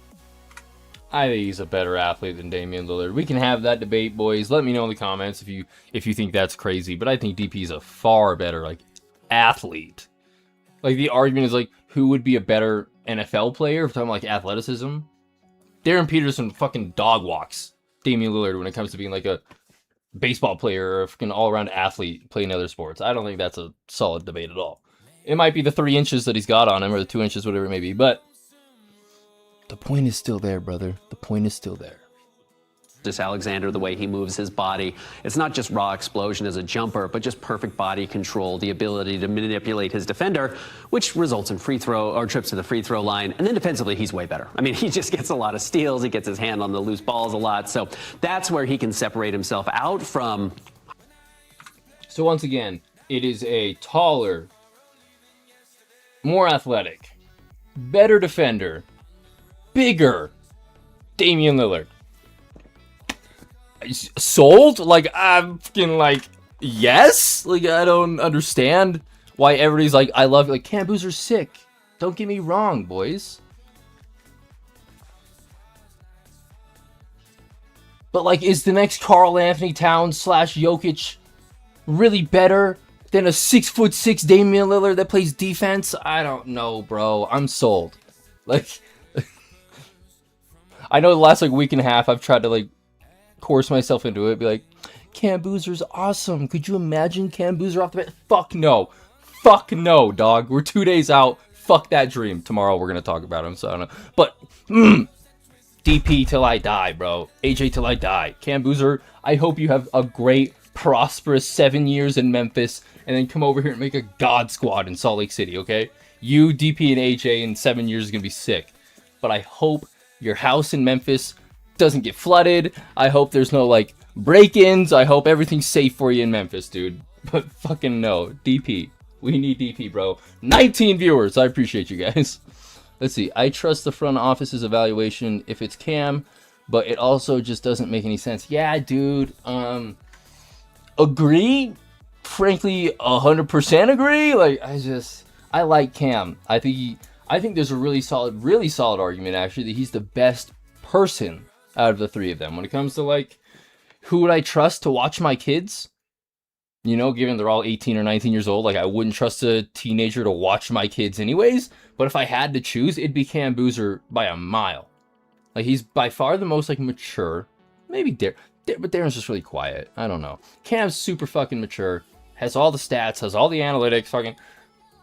The whole argument is that if you put everything on a piece of paper, all their stats, Darryn, AJ, everybody put all their stats together, apparently everybody says, like, Cam's like a #1 pick by a mile. So I don't hate if we take him at 2 and Danny wants that, but let's be honest, it should be DP or AJ, whatever. I just see Shea in DP. If he learns how to foul bait, he'll be an MVP. I don't want my player to ever be foul baiting. Ever. But, big but there. I've always had the argument if Shea Gilgeous-Alexander was on my team, I would fucking love it, dude. Are you kidding me? Who cares if he's on the floor 18.5% of the time? This guy scores 20 points at the free throw line. I wouldn't care, you know? Hell, easy average 30. Yeah, bro. It's like, so I don't want to be like this anti, like, flopping, whatever. Like, maybe Donovan Mitchell should have done it more. Like, I don't know. If he had done that more, maybe we would have won a championship. So I don't want to push that whole boundary and be like, there's no way, dude. No fucking chance that if he flops, if we draft him and he's a flop god, I'll get a t-shirt. I'll do a whole t-shirt line just for everybody to buy. It'll be like the fucking flop god, and I'll sell it for whatever the price it is to make it, so I don't make any money. I don't give a shit. Just so everybody can have a fucking flop god shirt. I'm okay with that, dude. I don't care. Key is goated foul baiter. Lol. I mean, he's gonna be. He is now, kind of, but like, you know what I mean? What's he gonna be once he really figures it out? But he is. Like, again, we can watch Keontae highlights. We'll probably do that next week, throughout the week, once we have no more, like, AJ Cam DP debate to be going over like we've been doing. But like that 3-point shot, that whatever it was, I think it was against Orlando this year. Fucking, like, so he does foul bait for sure. Gonna head to bed, man. Early morning stream. Everybody sub to Zach. I appreciate you, T. Have a good night, Ty. Have a good night. See you later, boy. I'll do that shout out, dude. You guys will see T Talk's channel once we wrap it up in a bit. But I appreciate you, Ty. Have a good night, dude. Or morning, technically, for you. Have a good morning. But yeah, dude. Goated foul baiter. If he's on our team, I will very much appreciate it. So, no arguments on that end. I don't want to say Steph Curry, because I'm not trying to set the ceiling too high, but defensively above a Damian Lillard in a place where we haven't seen maybe that well-rounded of a player. Well, hearing those types of comparisons and analysis, that excites me for a guy like Darryn. But I have a lot of Jazz family and friends, fans, that they were concerned about potentially getting Darryn Peterson with obviously the health concerns that he had in college. There's been reports of maybe some attitude problems. Are those legit concerns? No, I think he's introverted. So I think as far as everybody I've talked to who's known him since high school, the attitude is not really a question. He's just a little turned inwards, and I don't think that's a bad thing. Now, if I'm the Washington Wizards and I need somebody to come in and develop a culture, that just may not be his natural instincts. But if I'm the Jazz and I have Jaren Jackson Jr. and I have Keontae George, who are like big, explosive personalities, but very positive guys, I don't worry about that at all, really. And then if you're getting the best player on the court, that's a real plus. So I wouldn't worry about that. The full body cramping, we're just not going to know until we know. It may not show up on any of the pre-draft medicals.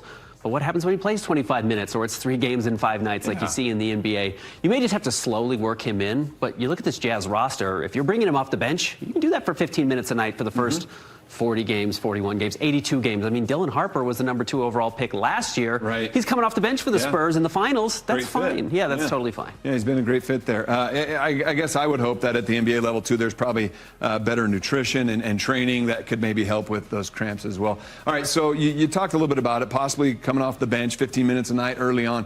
What is ultimately the best fit for a guy like Darryn Peterson in this Jazz roster? Yeah, I know the Jazz, I've heard that they like the idea of he and Keontae George actually playing together, because neither of them is the true, John Stockton, Chris Paul point guard. It's not the floor general we used to see. That archetype doesn't really exist in the NBA anymore, but it's a couple of guys who can complement one another, and really, you find the mismatch in the backcourt. Well, if you... I mean, coming out of the draft, dude, would you have rather had, like, Steph Curry and Klay Thompson or Darren Peterson and Keontae George. You know what I mean? Like, obviously careers we're not talking. It's Steph Curry we're fucking talking about. Klay Thompson. It's like, that's not my argument. But like coming out of the draft, would you rather have like fucking 7th pick, undersized Steph Curry out of Davidson, and 11th pick, whatever the fuck it was, Klay Thompson, 12th pick, whatever it was, Klay Thompson out of Washington State, or Darren fucking Peterson, and then Keontae, who was like good, but like he's obviously like the 4th wheel in this conversation. But it's kind of fun to have these kind of conversations to be like, whatever could be, you know. We've got Keontae and maybe DP and then Ace Bailey, and then, so it's kind of a fun thing to think about. But again, it's a dream. It could be Cam Boozer. You could fill Cam Boozer into that spot. You never know. You can guard Keontae, you probably can't guard Darryn, or if you can guard Darryn, you can't guard Keontae, and then it's just pick your poison. And I think that's what the Jazz like about him, plus the floor spacing. And if he fucking blossoms, dude, it's like you have to guard Darryn or you have to guard Keontae. Or you have to guard both of them, and then Lowry and Jaren, one of them's open, or like, it's like, oh, what a mismatch we're going to run. Let's see. The only thing that scares me about DP is that he doesn't get paint touches like the guys he's often compared to. A few incredibly sick highlight dunks, sure, but those are a little deceiving. For sure, that is for sure, but you're not going to deceive me in this sense. Like, you can go back to all my streams. I've been saying this since day one. And if I'm lying, dude, I'm the most consistent fucking liar since Bob Lazar. Okay, if you get that reference, you're cool. But, like, I promise you, I've been watching DP and AJ and Cam for fucking years. Like, I've been watching Cam Boozer since he was, like, 9 years old. I've been watching AJ since he was, like, in 8th grade. And I've been watching DP since he was, like, a junior in high school. So, like, DP I know the least. But, like, I'm not the kind of guy that's like, I saw that crazy dunk, dude. Papa's like, okay, you get it, Knife Dog, you get it. Yeah, I'm not going to be like, that dunk on BYU was the great. Like, it was the greatest dunk, dude. I want to believe too. Yeah, that dunk, like, that dunk's amazing. It might be the dunk of the year in all of professional or amateur basketball. It might be better than any NBA dunk this year. I don't know. I'd have to look into it. But, like, that dunk was unreal. But I'm not going to look at it and be like, he's the best player I've ever seen, bro. No, I've seen his shit since Prolific. I've seen his shit all through Kansas. I saw it before Prolific. I forget what the school was. Oh, I forget the fucking school, dude. Oh, it's gonna piss me off. The coach was like a radio host. I forget his fucking name. But I've been watching him forever. Fucking forever, dude. So he was like 14. I think it was technically AAU when I first started watching him. But also, when I say that I've been watching these guys, I'm not like I've been watching every one of their games. Like, no. I first saw them, then like 3 months later I saw another thing, and like 2 months later I watched like a game highlight and like ramped into it. I wasn't just like fucking, I'm gonna watch every game from AJ DeMonza since he was 14. Like, no. But comfortably, what you're saying, Knife Dog, is like, I'm not the kind of guy where I just saw the sick dunk and I'm like, this guy's great. Everything, in fact, the year at Kansas let me down. I know it let a lot of people down. Like, if we're getting prolific prep, Darren Peterson, which I know the Angels typically draft off like high school tape. If you don't think I'm right, fucking disprove me, okay? But they typically go off of like high school ranking. It's a big factor, basically, what they go off of. So that's again why Darren should be going number 2, because he was like the number 2 prospect in high school.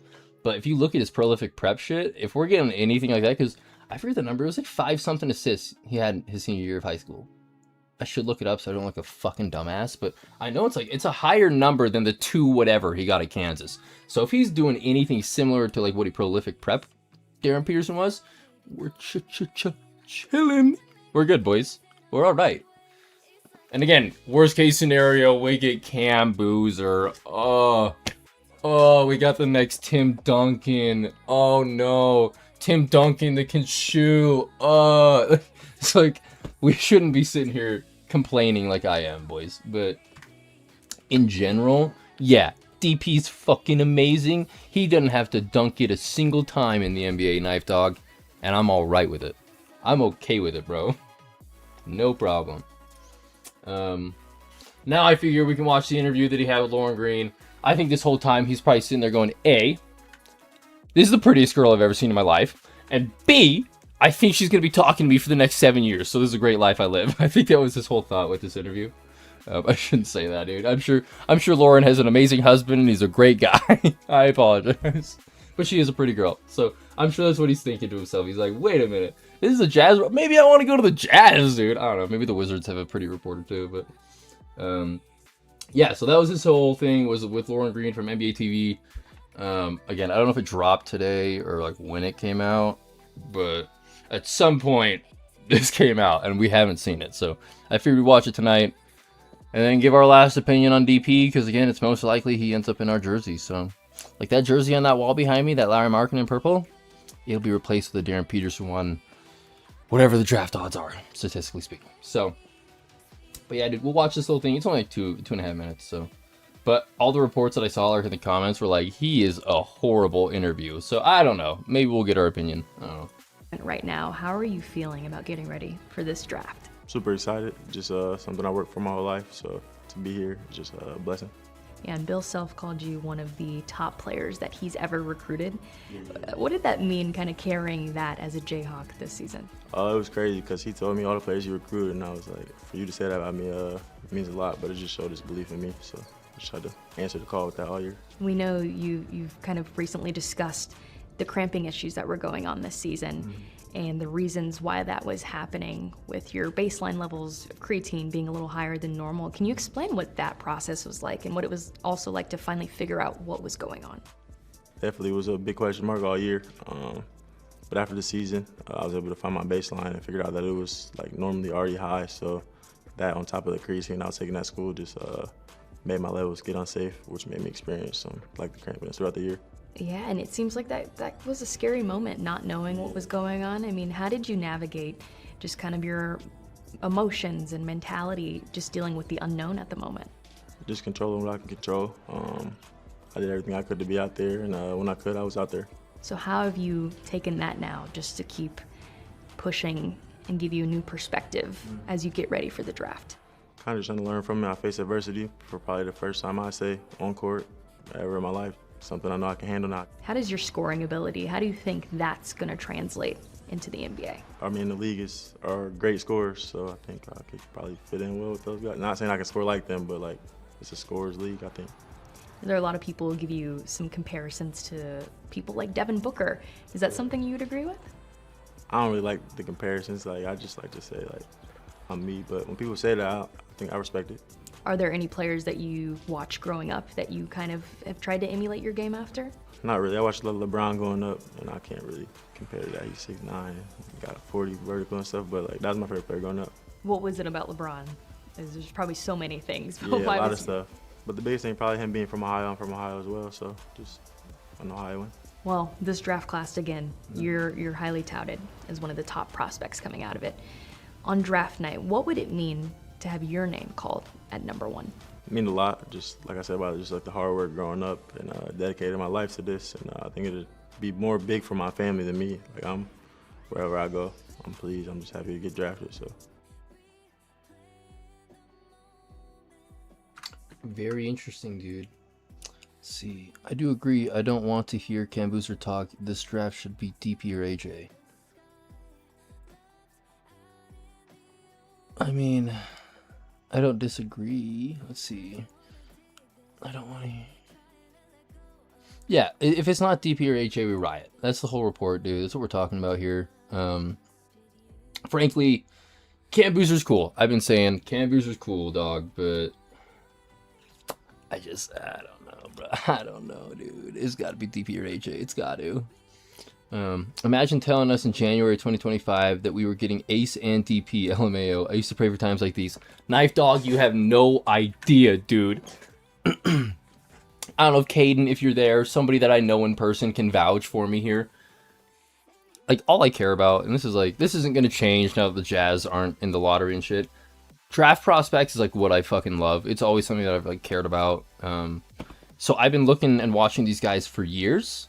Like 4 years. So if you would have told me last year in January, as you said, January 2025.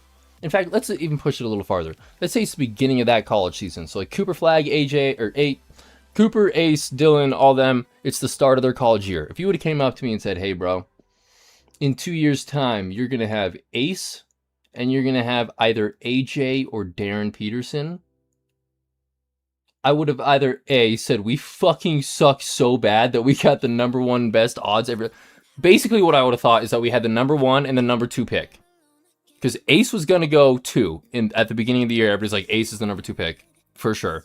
And then AJ or Darren's like been the number 1, number 2 guy for. So like, the fact that we've got both of them is unbelievable. I know Ace slipped. There's that whole argument, whatever. And his year wasn't as good as Khan's or Dylan's or fucking Ace or Cooper's. I get that. But like, if you watch the whole year of Ace, especially the last half of the season, and just you're gonna tell me that he doesn't still have the same potential that he had a year ago, then you're fucking dumb, dog. Like, I watch Ace, especially in like March. I watch Ace in March, and I was like, I know we're playing inferior talent. He's on a tanking team. I get it, but like, I watched that shit, and I'm like, what are we doing, bro? He's gonna be amazing. And then we got the number 2 pick. So I'm like, I don't know what my life is, Knife Dog. I don't know what my life is, bro. I think Ace can be the second best player in the class. Yes, dude. Yes, look. I know Con Knipple is an elite shooter. He might already be top 3 in the NBA. I don't know. That might be a crazy statement. But, like, he's an elite shooter. And his body's big enough. Like, Con's going to have a 12-year, 15-year career at least. He'll be fine. Dylan was very good. Very, very good this year. If you want to try to argue that, you can. His playoff run was unfucking believable, and the fact that De'Aaron Fox is playing over him was maybe the most blasphemous, crazy thing I've seen in pro sports in a while. So, Dylan Harper is unbelievable, and I think righteously went number 2. So, I don't love the argument there that Ace can be the second best in the class, because I think Dylan's going to be a hard guy to jump. But I think if you want to say he can be third best, I think already I would still take him over VJ. I would still take him over VJ and Con. You know what I mean? So, whatever. We invested in JJJ. How long does it take Cam to be better than JJJ? Maybe never. Day 1. AJ and DP can start day 1. Easy choose. I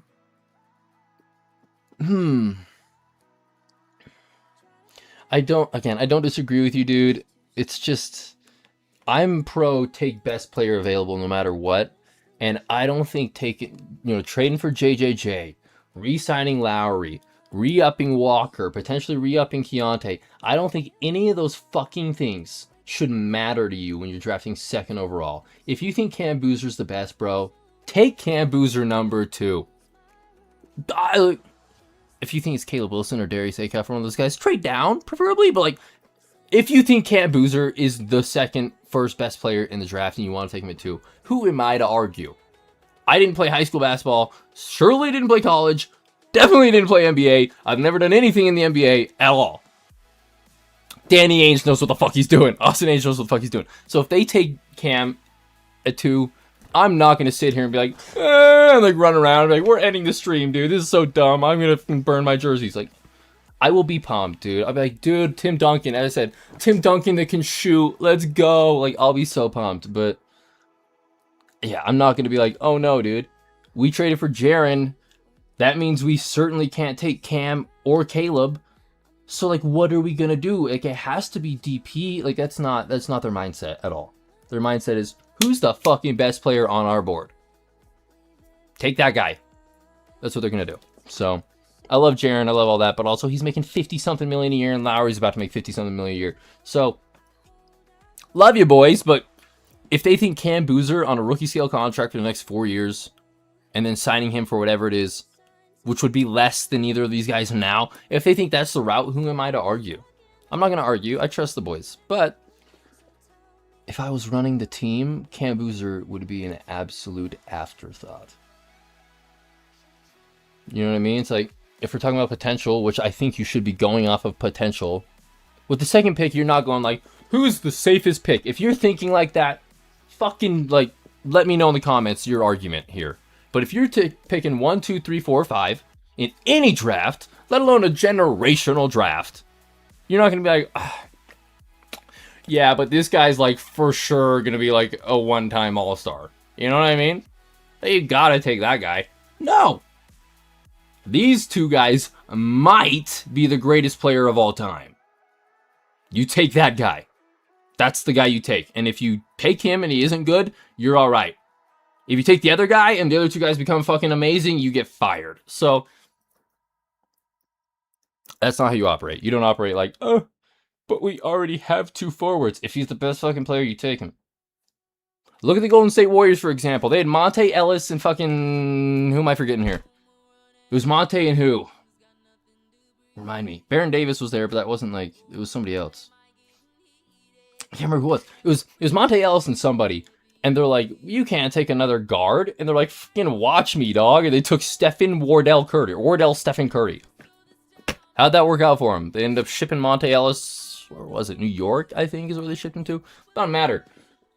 Worked out fine. So there is no argument ever, if you're in the top 5 or the top 10, to be like, yeah, but like, we already have this guy. Nah, bro. Respectfully, best player available. BPA. That's how all general managers should run the game. BPA, bro. When you watch the tape of DP coming off screens, I was like, dang, that's Utah Jazz offense. He's going to be legit. Well, I should have pulled up highlight tapes, but we've been doing that for the last month and a half. We've watched all the highlights that are available. So, yes, him coming off ball screens is fucking nuts. Especially when you think that the people that will be rolling those screens out is going to be Darryn or Walker. You know what I mean? So, pick your poison. Like, he's going to be getting a lot of midi floaters throughout the season or throughout his career if we have that team developed around him. So, Darryn Peterson in our offense and the Will Hardy offense, he's like, you can tell me if I'm wrong, but for my like watching of the Will Hardy offense, is there's not a lot of like, how do you put it? Like isolation, dribble around, do what the fuck you want. Like it's quick decision, pass it, shoot it, fucking go, dog. Like that's how he kind of runs his offense from a bird's eye view guy who's played 2K kind of perspective. You can let me know if you disagree, but Darryn Peterson fits that kind of like mold in my head perfectly. Fucking boom. First step, as the Jasmine we're talking about, like Darryn Peterson's fucking phenomenal in that aspect. So he doesn't have to be the lead guard. He doesn't have to bring the ball down the floor, whether that's Keontae, Isaiah Collier. There's certain situations where Darryn can do that. Lowry, they can do it. You don't want them to, but they can. And he's just running the floor like a little Steph Curry, just like just running around, just like catch, boop. Like he's gonna run that offense. It's gonna be so sick. So yeah, the whole Will Hardy offense with DP coming off screens, doing all that, especially with the personnel, as I said, with Walker and all them, the lobs that he's gonna be throwing with his left hand coming off screens, like it's gonna feed families in the Wasatch Front. So prepare yourselves for that, boys. It'll be great. But yeah, that's pretty much it for the Darryn stuff. I guess at this point we're already an hour 42 into it, so it's perfect. Here in this moment right now. Let's start again. But yeah, that's pretty much it. I don't think there's any other major news tonight that's happened. I mean, I could type in Utah Jazz, but I think it's pretty much it. There might be like a Giannis trade overnight. That's the report that might happen, but like who knows? Who knows?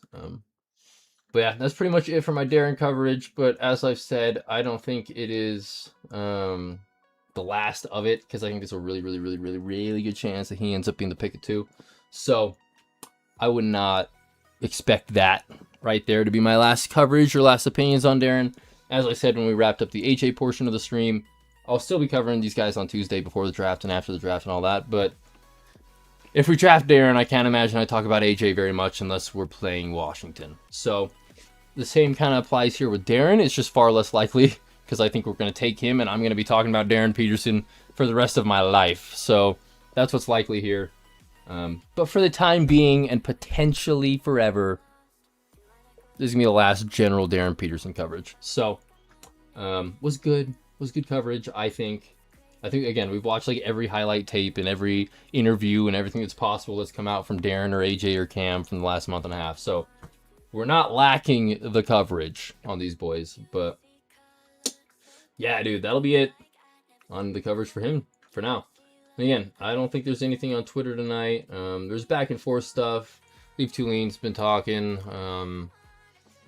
certain things, but that's pretty much it. If you guys have any other like news stuff that I should be covering tonight, let me know. Other than the Giannis thing, that's the whole situation. Giannis might be shipped out. Even though, again, he wants to be in Milwaukee, but he doesn't want to play basketball with the Bucks, whatever the fuck he said. So I don't know, dog. I don't know what he's thinking. But apparently him in Miami or him in Boston is going to happen over the night. That's the reports, potentially. So we'll see. I think it's far more likely to happen on draft night than now, but who knows? But yeah, that's it, dude. Nothing else really here.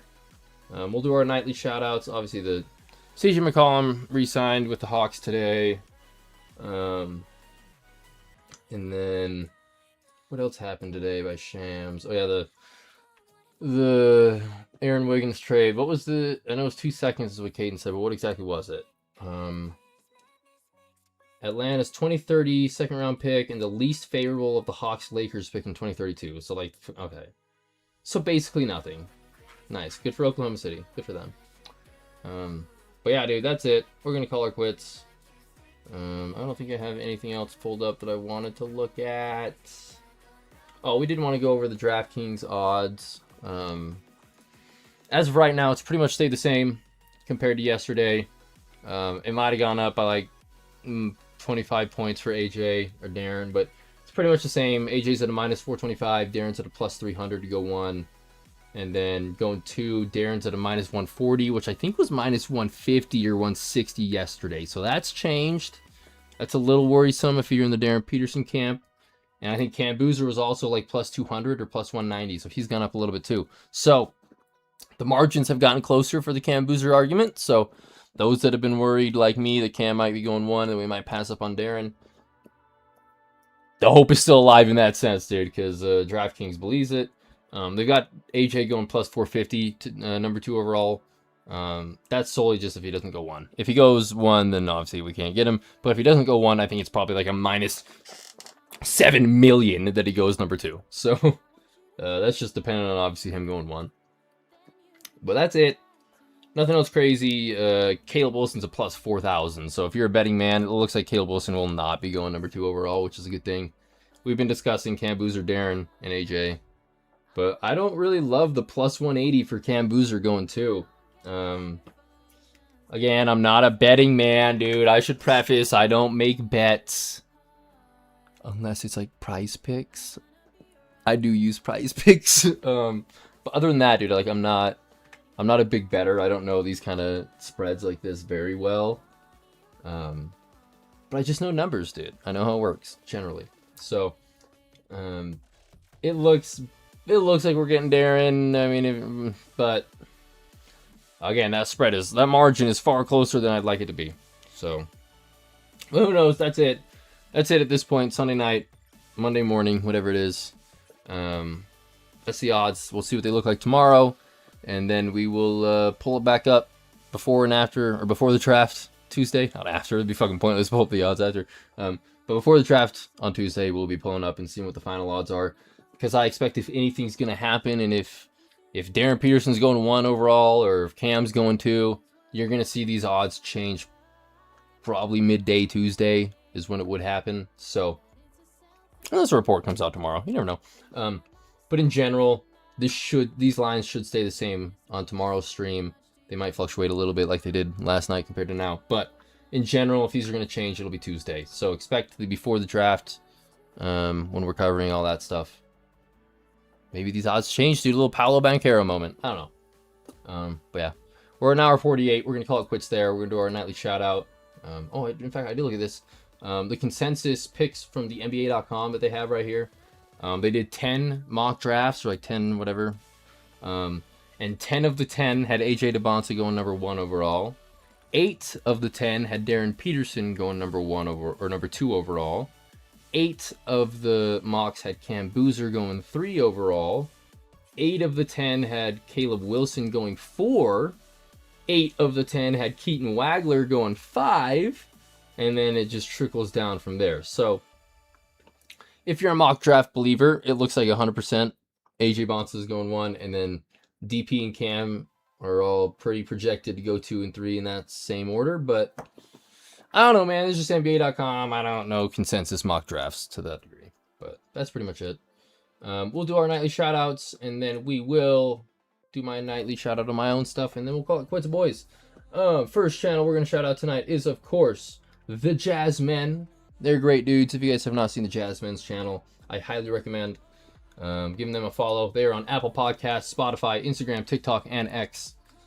Great dudes. They do a new episode every weekend. It's just an hour-ish long podcast all about the Utah Jazz, obviously. It's not going to be the Jazzmen podcast and they talk about the Chicago Bulls. You know what I mean? So it's all jazz-based. So if you guys like my content, if you've been here, we've had 10 to 20 viewers the last, 40 minutes. So I do appreciate you guys. This has been great.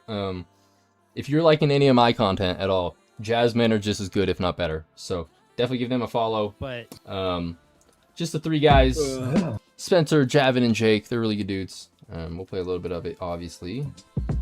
Yeah. Hey guys, welcome back to the Jasmine Pod. It's Javin. I'm Jake. Now Spencer. Today we're gonna. Great dudes. Again, every week they do an episode. It's good stuff. They post clips on X, on TikTok, and all that stuff on Instagram.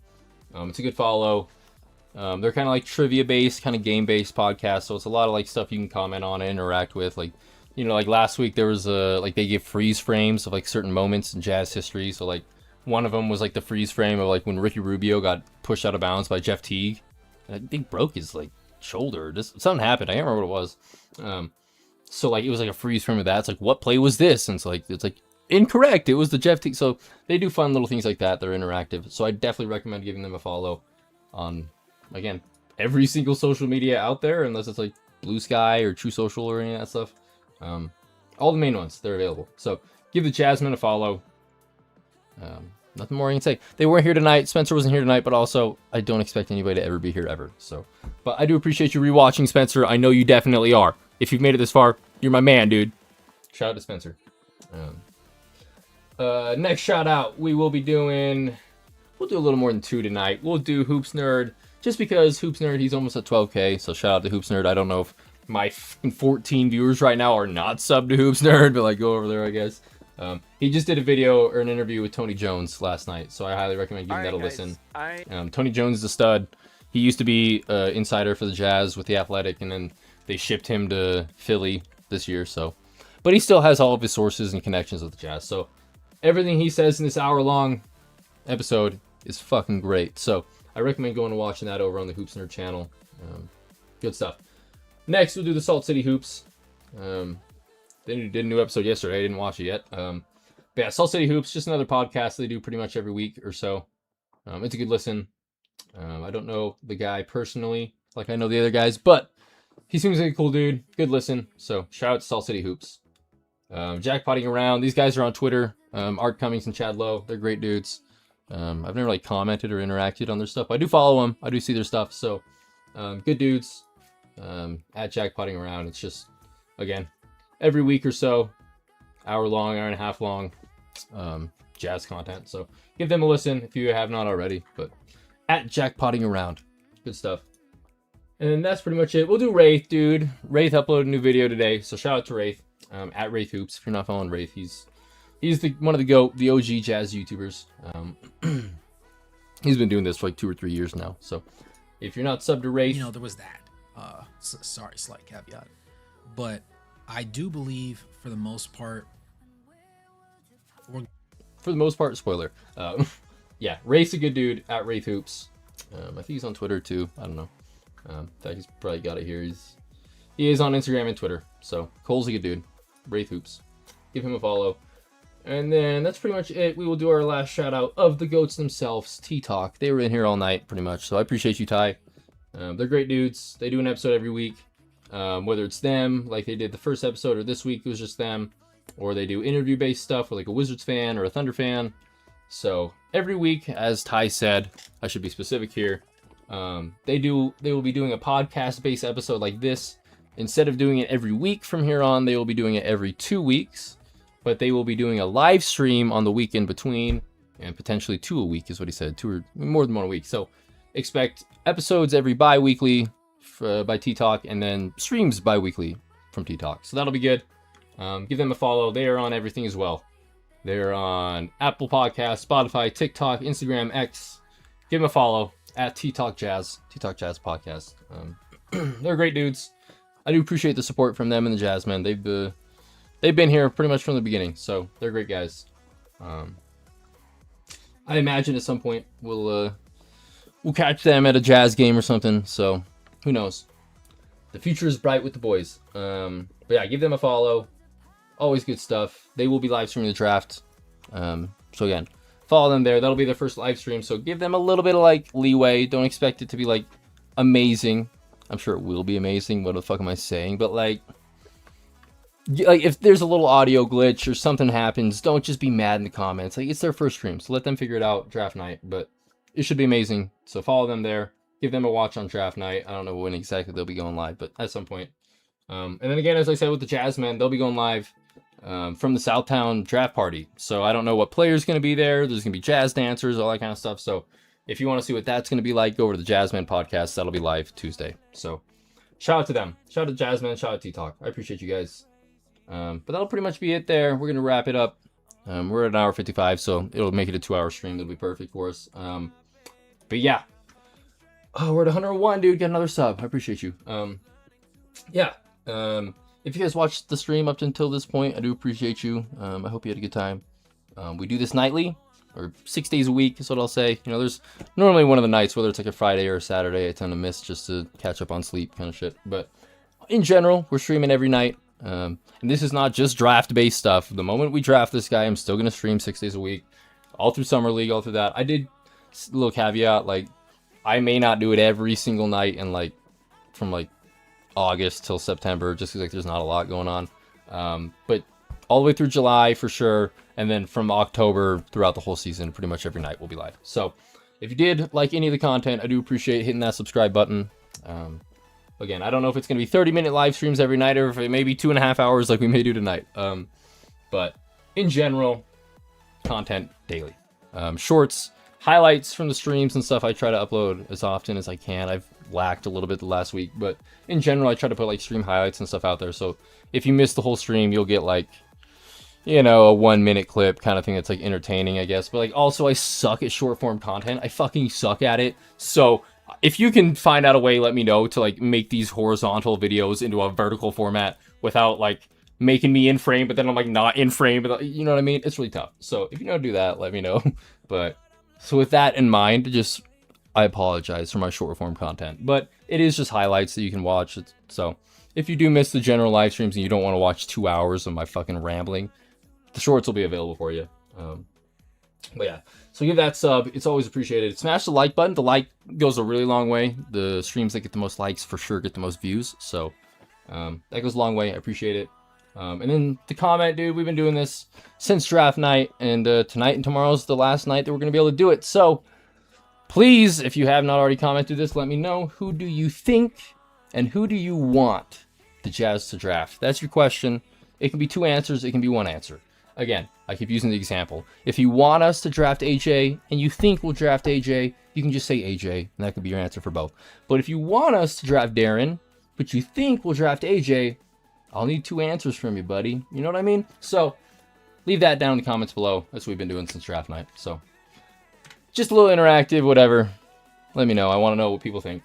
But yeah, that's the YouTube. I do appreciate it. I would recommend turning on the notification bell to get notified when I do go live.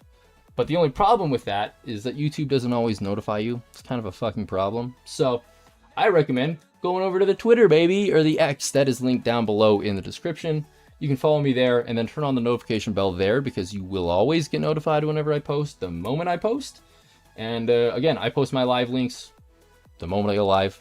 Like the second I hit live on here, I post. So you'll be notified when I go live immediately. So I recommend doing that on Twitter if you do want to get notified anywhere. I do put out like other fun tweets too, like today, Sunday before the draft. Here's my draft predictions 2 days out. I've got Washington. This was tweeted before the draft or the stream started, so don't think my opinion has changed.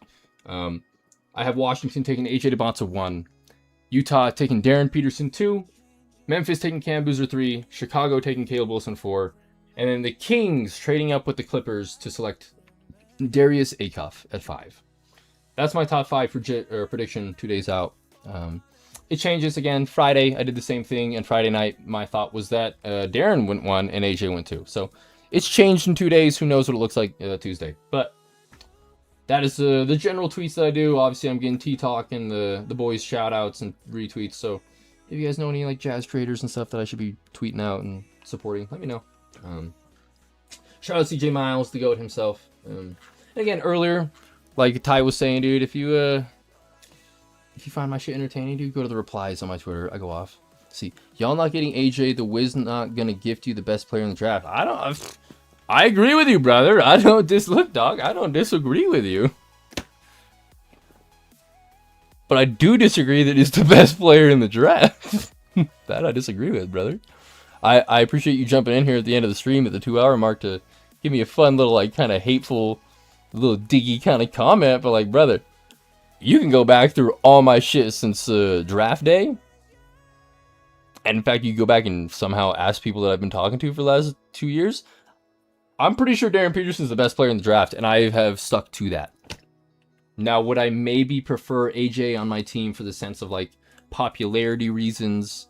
And for, like, again, being on ESPN and the billboards and the notoriety and maybe having the face of the league on my team, that'd be very fun, for sure.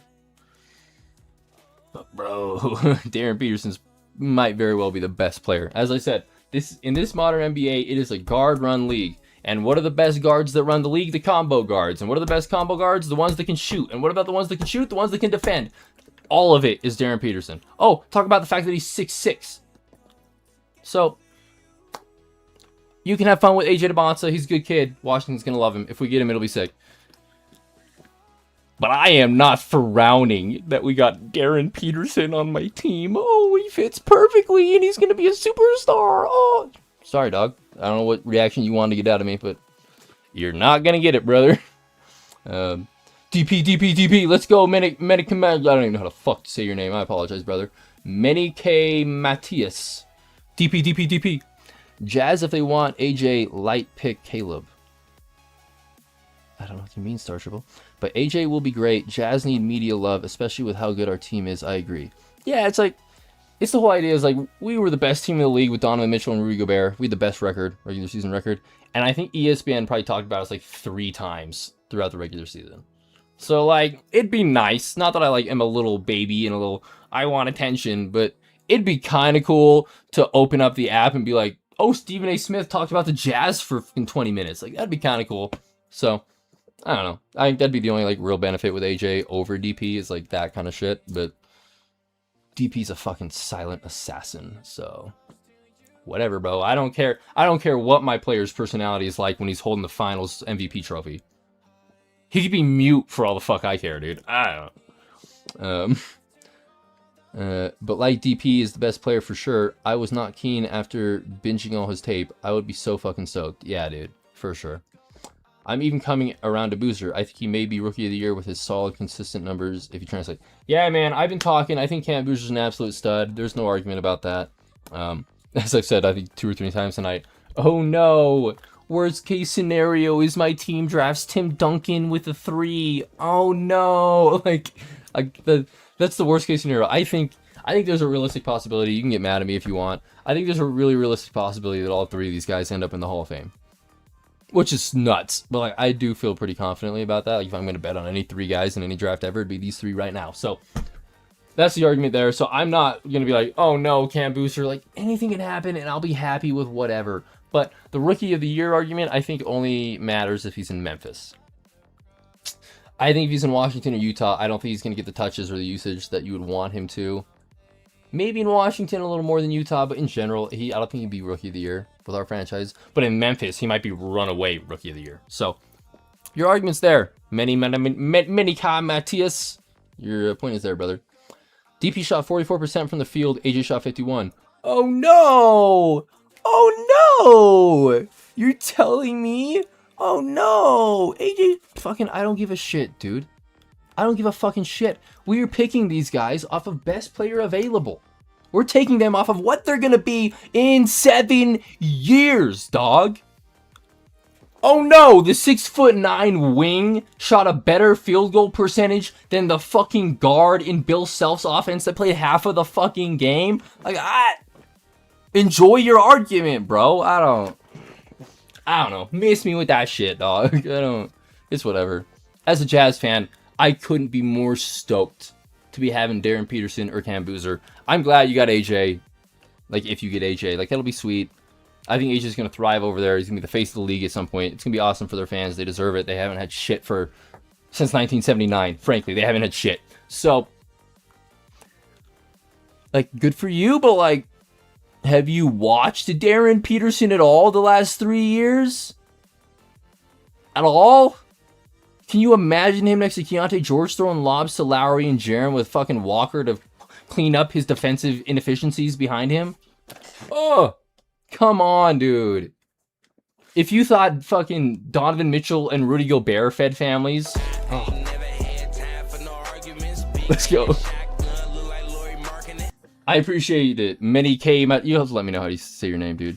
Write it out phonetically and I'll learn how to say that. Many K Matthias. I don't know. I appreciate you, dude. Yeah, if you guys are not aware, that's the 6 subscribe thing. I think it only goes off if you're like a public account. It's like if you're private, I don't think that goes off. But yeah, dude, hit that sub. Lowry Marketing plays. Kind of cool. Let's see. I agree. I think All-Star games in the next 4 to 5 years are going to be flooded with 2025, 2026 draft picks. Yep. Yeah. Cooper Flag, Dylan Harper, Ace, AJ, Darryn, fucking VJ, Cam, like that. They're going to be running that shit. So he's a head case like Ja. Who's the head case like Ja? Darryn? You think Darryn's a head case? Because you're definitely not talking about Cam. And you've been sitting here hyping up AJ, so you can't be. You're clear. Darryn's a head case? Huh? Have you, like, we're not going to compare Ja Morant, gun throwing, gang member, like, you could watch a 10-second clip of T. Morant, his father, and you're going to be well aware that that kind of shit is a possibility with fucking Ja Morant. If you can find an interview with Darren's dad or the rest of his family or anything or his agency and you want to come back and be like, he might be like Ja Morant kind of problems, let me know, dude. Give me the facts. Oh, you don't have any? Oh, is your worst thing that he's an African-American from Ohio? Like, fuck you, you racist piece of shit. He's not going to be a problem. He's a great fucking kid. He's a little introverted, mind you, yeah. I'm sure you know an introverted person that you love to death, whether it's a mother or an uncle or a cousin or a sibling or a best friend. I hate to break it to you, but introverts maybe make up like half the population. I don't know, fucking introvert, extrovert, but I'm just gonna assume, brother. So, if you're worried about Darryn Peterson because he's a little bit of a loner and he's a little introverted, he doesn't talk a lot, I'd like you to go back and like watch Kobe Bryant stuff, you know? Was he super talkative? No, he was a fucking asshole. You know, was Michael Jordan super talkative? No, he was a fucking asshole. Let's see what Darryn can turn into, bro. I don't know. What are your thoughts on Bailey? I'm still super high on him, and he should be starting. Do you agree if Ace and our 2 pick go well, we trade Lowry at deadline or next season and run the young squad? Okay. Oh, I'm glad you're here, Manny McKay, Matthias. We'll make the stream go late, dude. We'll go back and we'll do my nightly shoutouts again, kind of quickly. But I'm down to keep talking this, dude. What are my thoughts on Ace Bailey? I believe Ace Bailey is still going to be unbelievable. It's a bold take, I know. Kind of crazy that I think the number 5 pick from a draft a year ago still can be really good. I don't know. But yeah, I think Ace is going to end up being a stud. I don't want to say he's the next Kevin Durant, but that February and March of this season really impressed me. Again, I know it was a tanking team against inferior opponents, but he really did impress me. So yeah, that's how I feel about Ace Bailey. If anything, I think my stock on Ace Bailey has gone up since like October, November. So yeah, I think he's going to be a stud. Eventually, he's going to be starting on our team. Just not now, because as you say, do I think we'll be trading Lowry at the deadline or next season? It hurts. It hurts to say this. It hurts to say this, dude. My dear sweet Lowry Markkinen. Let's fucking turn around, dude. Fucking, no, it's fucking falling, dude. My dear sweet Lowry Markkinen, bro. Yeah, dude. I do feel bad about the idea of trading him, because eventually it'll happen. He's my favorite Jazzman of all time, so... And he's also my favorite basketball player of all time, because if you know me, as I've said, I watch these draft picks. I am, if you look at the bio, I am a big University of Arizona fan. Born and raised. Long story. So I've always kind of watched like recruiting for the sense of like, will they go to Arizona? It's kind of my lens, the way I look at it. Like, oh, we could get this guy, but like every year it's like they go to Duke, then they go to Kansas, and they go to UNC, or so like rarely does the guy ever come, and then unless it's Koa Pete, dude, my boy Koa Pete. But like I was just really high on Larry Markkinen coming out, and it was like Utah, Arizona, Kansas. I want to say like a St. John's, or like because of a Patino situation, but like it was between a couple teams, and then he picked Arizona. I'm like, yes, dude. And then he like became my dude, and then he dominated Arizona that first year. Not dominated, but like, so like he was sick, and so I've been following him forever. And so when we traded for him with the Donovan Mitchell trade, I told everybody, I'm like, bro, we just got a 7-foot elite. Like, you guys have no idea. And everybody's like, he's okay. Then he dominated. So Lowry's like my favorite player, maybe all time, besides Victor. I really like Victor. You can go back to streams. I'm not gonna ramble about that tonight. But Lowry's like my favorite all time. But it makes so much fucking sense to get his ass out of here in the next 2 years, bro. Like, I don't, unless he's down to take like a Jalen Brunson level, like I'll waive 113 million. Like, unless he's down to do something like that, you're gone, brother. Especially if we draft Cam Boozer, for sure he's gone sooner rather than later. But I just feel horrible about the idea of like keeping him around this long and doing all this tanking just to ship him off the moment we reach the playoffs. He's never made the playoffs. He's the longest tenured player in the NBA that has not made the playoffs. So I just think that might be the rudest thing ever if we did that to him, and then every player in the NBA is going to be like, I don't want to go to Utah. So like we're going to become the new Memphis, and nobody wants to play for us. So we can't be doing that. We got to at least keep him around for the next year or so, figure out how this works. And then I think in like the 2028, 2029 season, once his contract is expiring, then we should consider moving him best we can. Because at that point, Walker will be making whatever he's making. Keontae will be under contract probably at that point, unless we again do a sign and trade type situation. I can't imagine that happens. Ace at that point he'll be eligible for his rookie scale contract or whatever, rookie extension that summer. So I would think 28, 29 is when we would ship him off, not this February, not the 2027 February. But I don't know, man. It can happen. Anything can happen. But I wouldn't. I'd like to keep him around, figure that stuff out. Because I can't imagine us trading him in February unless this lineup just does not work out. And I just can't see it not working out. Like, it's the best front court I've seen in a long fucking time, I think. Walker, Jaren, and Lowry, like, bro. It's a tough watch if you're not a Jazz fan. So, I don't see us trading him within the next calendar year. You know what I mean? So, we'll see. That's my opinion on it. Many. I'm gonna call you Many, bro. Many. That's my opinion, bro. But yeah. We're at 212, dude. I should be calling it quits here. I do appreciate the consistent 10 viewers that we've had. It's been fun. But unless you got any like other crazy questions, boys, let me know. Unless Stars wants to come out here and just throw some more shade that Darren Peterson is John Morant and that AJ DeBonce is about to be the greatest, because it's possible AJ's the great. But like, unless you got some like debate topics, I'm gonna wrap this up. All right, boys. But yeah, in general, as I was saying, follow me on Twitter. I do post general Jazz stuff, so it is appreciated. Follow me there. The TikTok is also available for you guys to follow. I don't use TikTok. Let's see. Oh, word. That's a bit more devastating than for you if it happens. Yeah, he's so good, but Jazz fucked up his timeline, I think. Also, him and Key's chemistry is one of the best in the league right now. Yeah, dude. So that's what I'm saying. Him and Keontae are gonna roll, especially if we have Darren.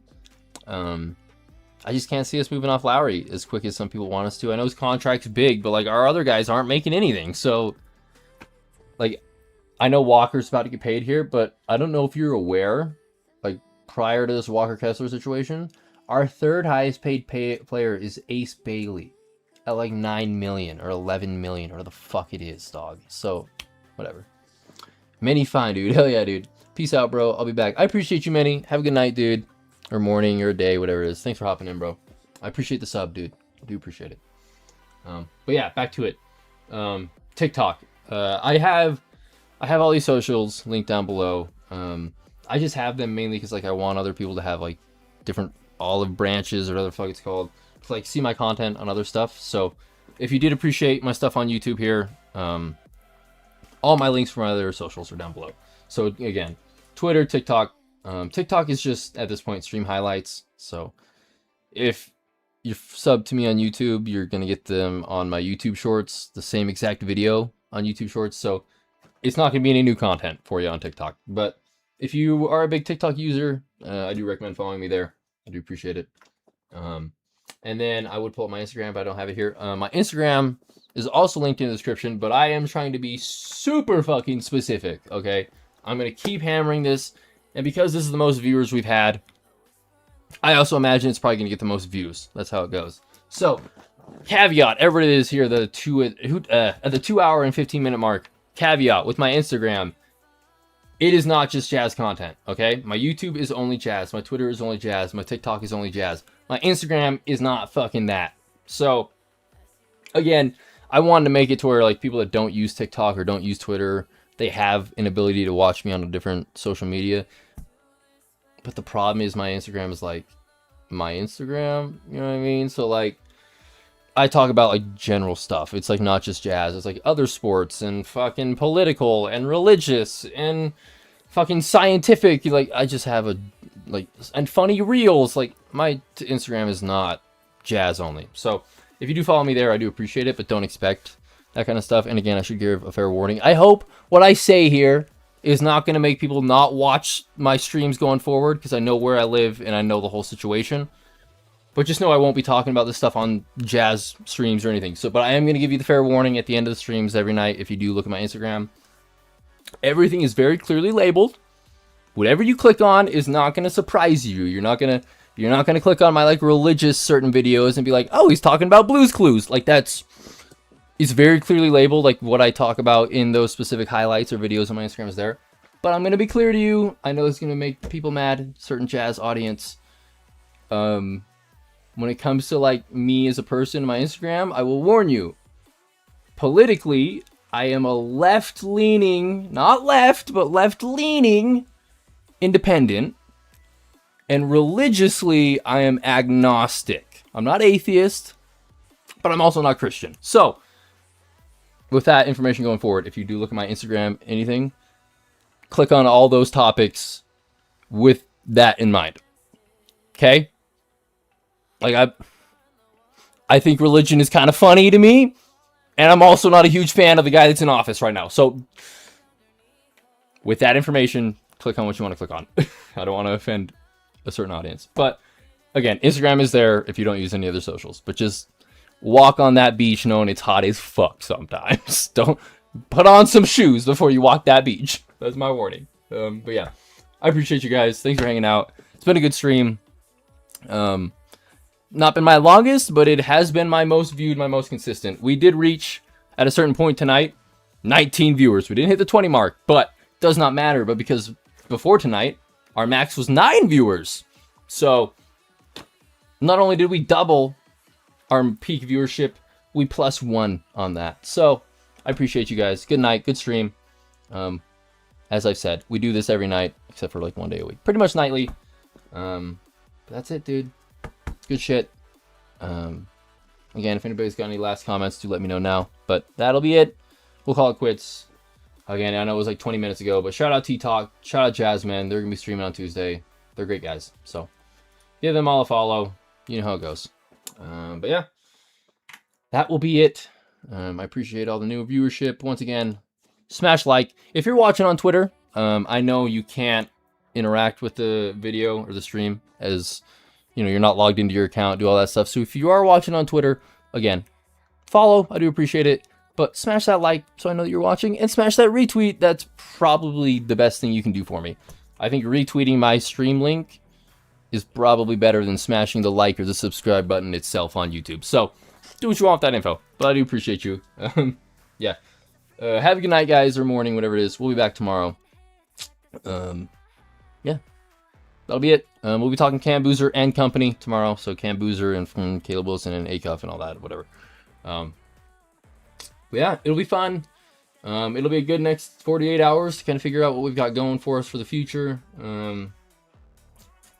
Yeah, again, if it's Cam Boozer, we're pumped. If it's Darryn Peterson, we're fucking flying to the moon. So if it's AJ DeBonsa, then I think my clip will be played fucking in New York Times Square. I don't fucking know. So we'll see what happens, dude. It'll be a fun night either way. So yeah, enough rambling. We're about at 2:20, so we'll call it quits. Let me get the outro song rolling, and we'll call it quits, boys. I do appreciate you. I do appreciate you. So have a good night. Have a good morning.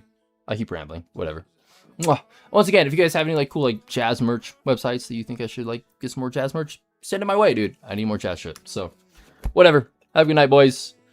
Mwah. See you tomorrow.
Why do we feed the fire when we can breathe the flame?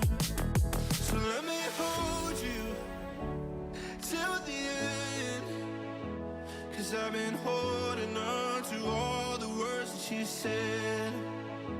And if I fall down, I get up again, 'cause I've been holding on to all the words that you said.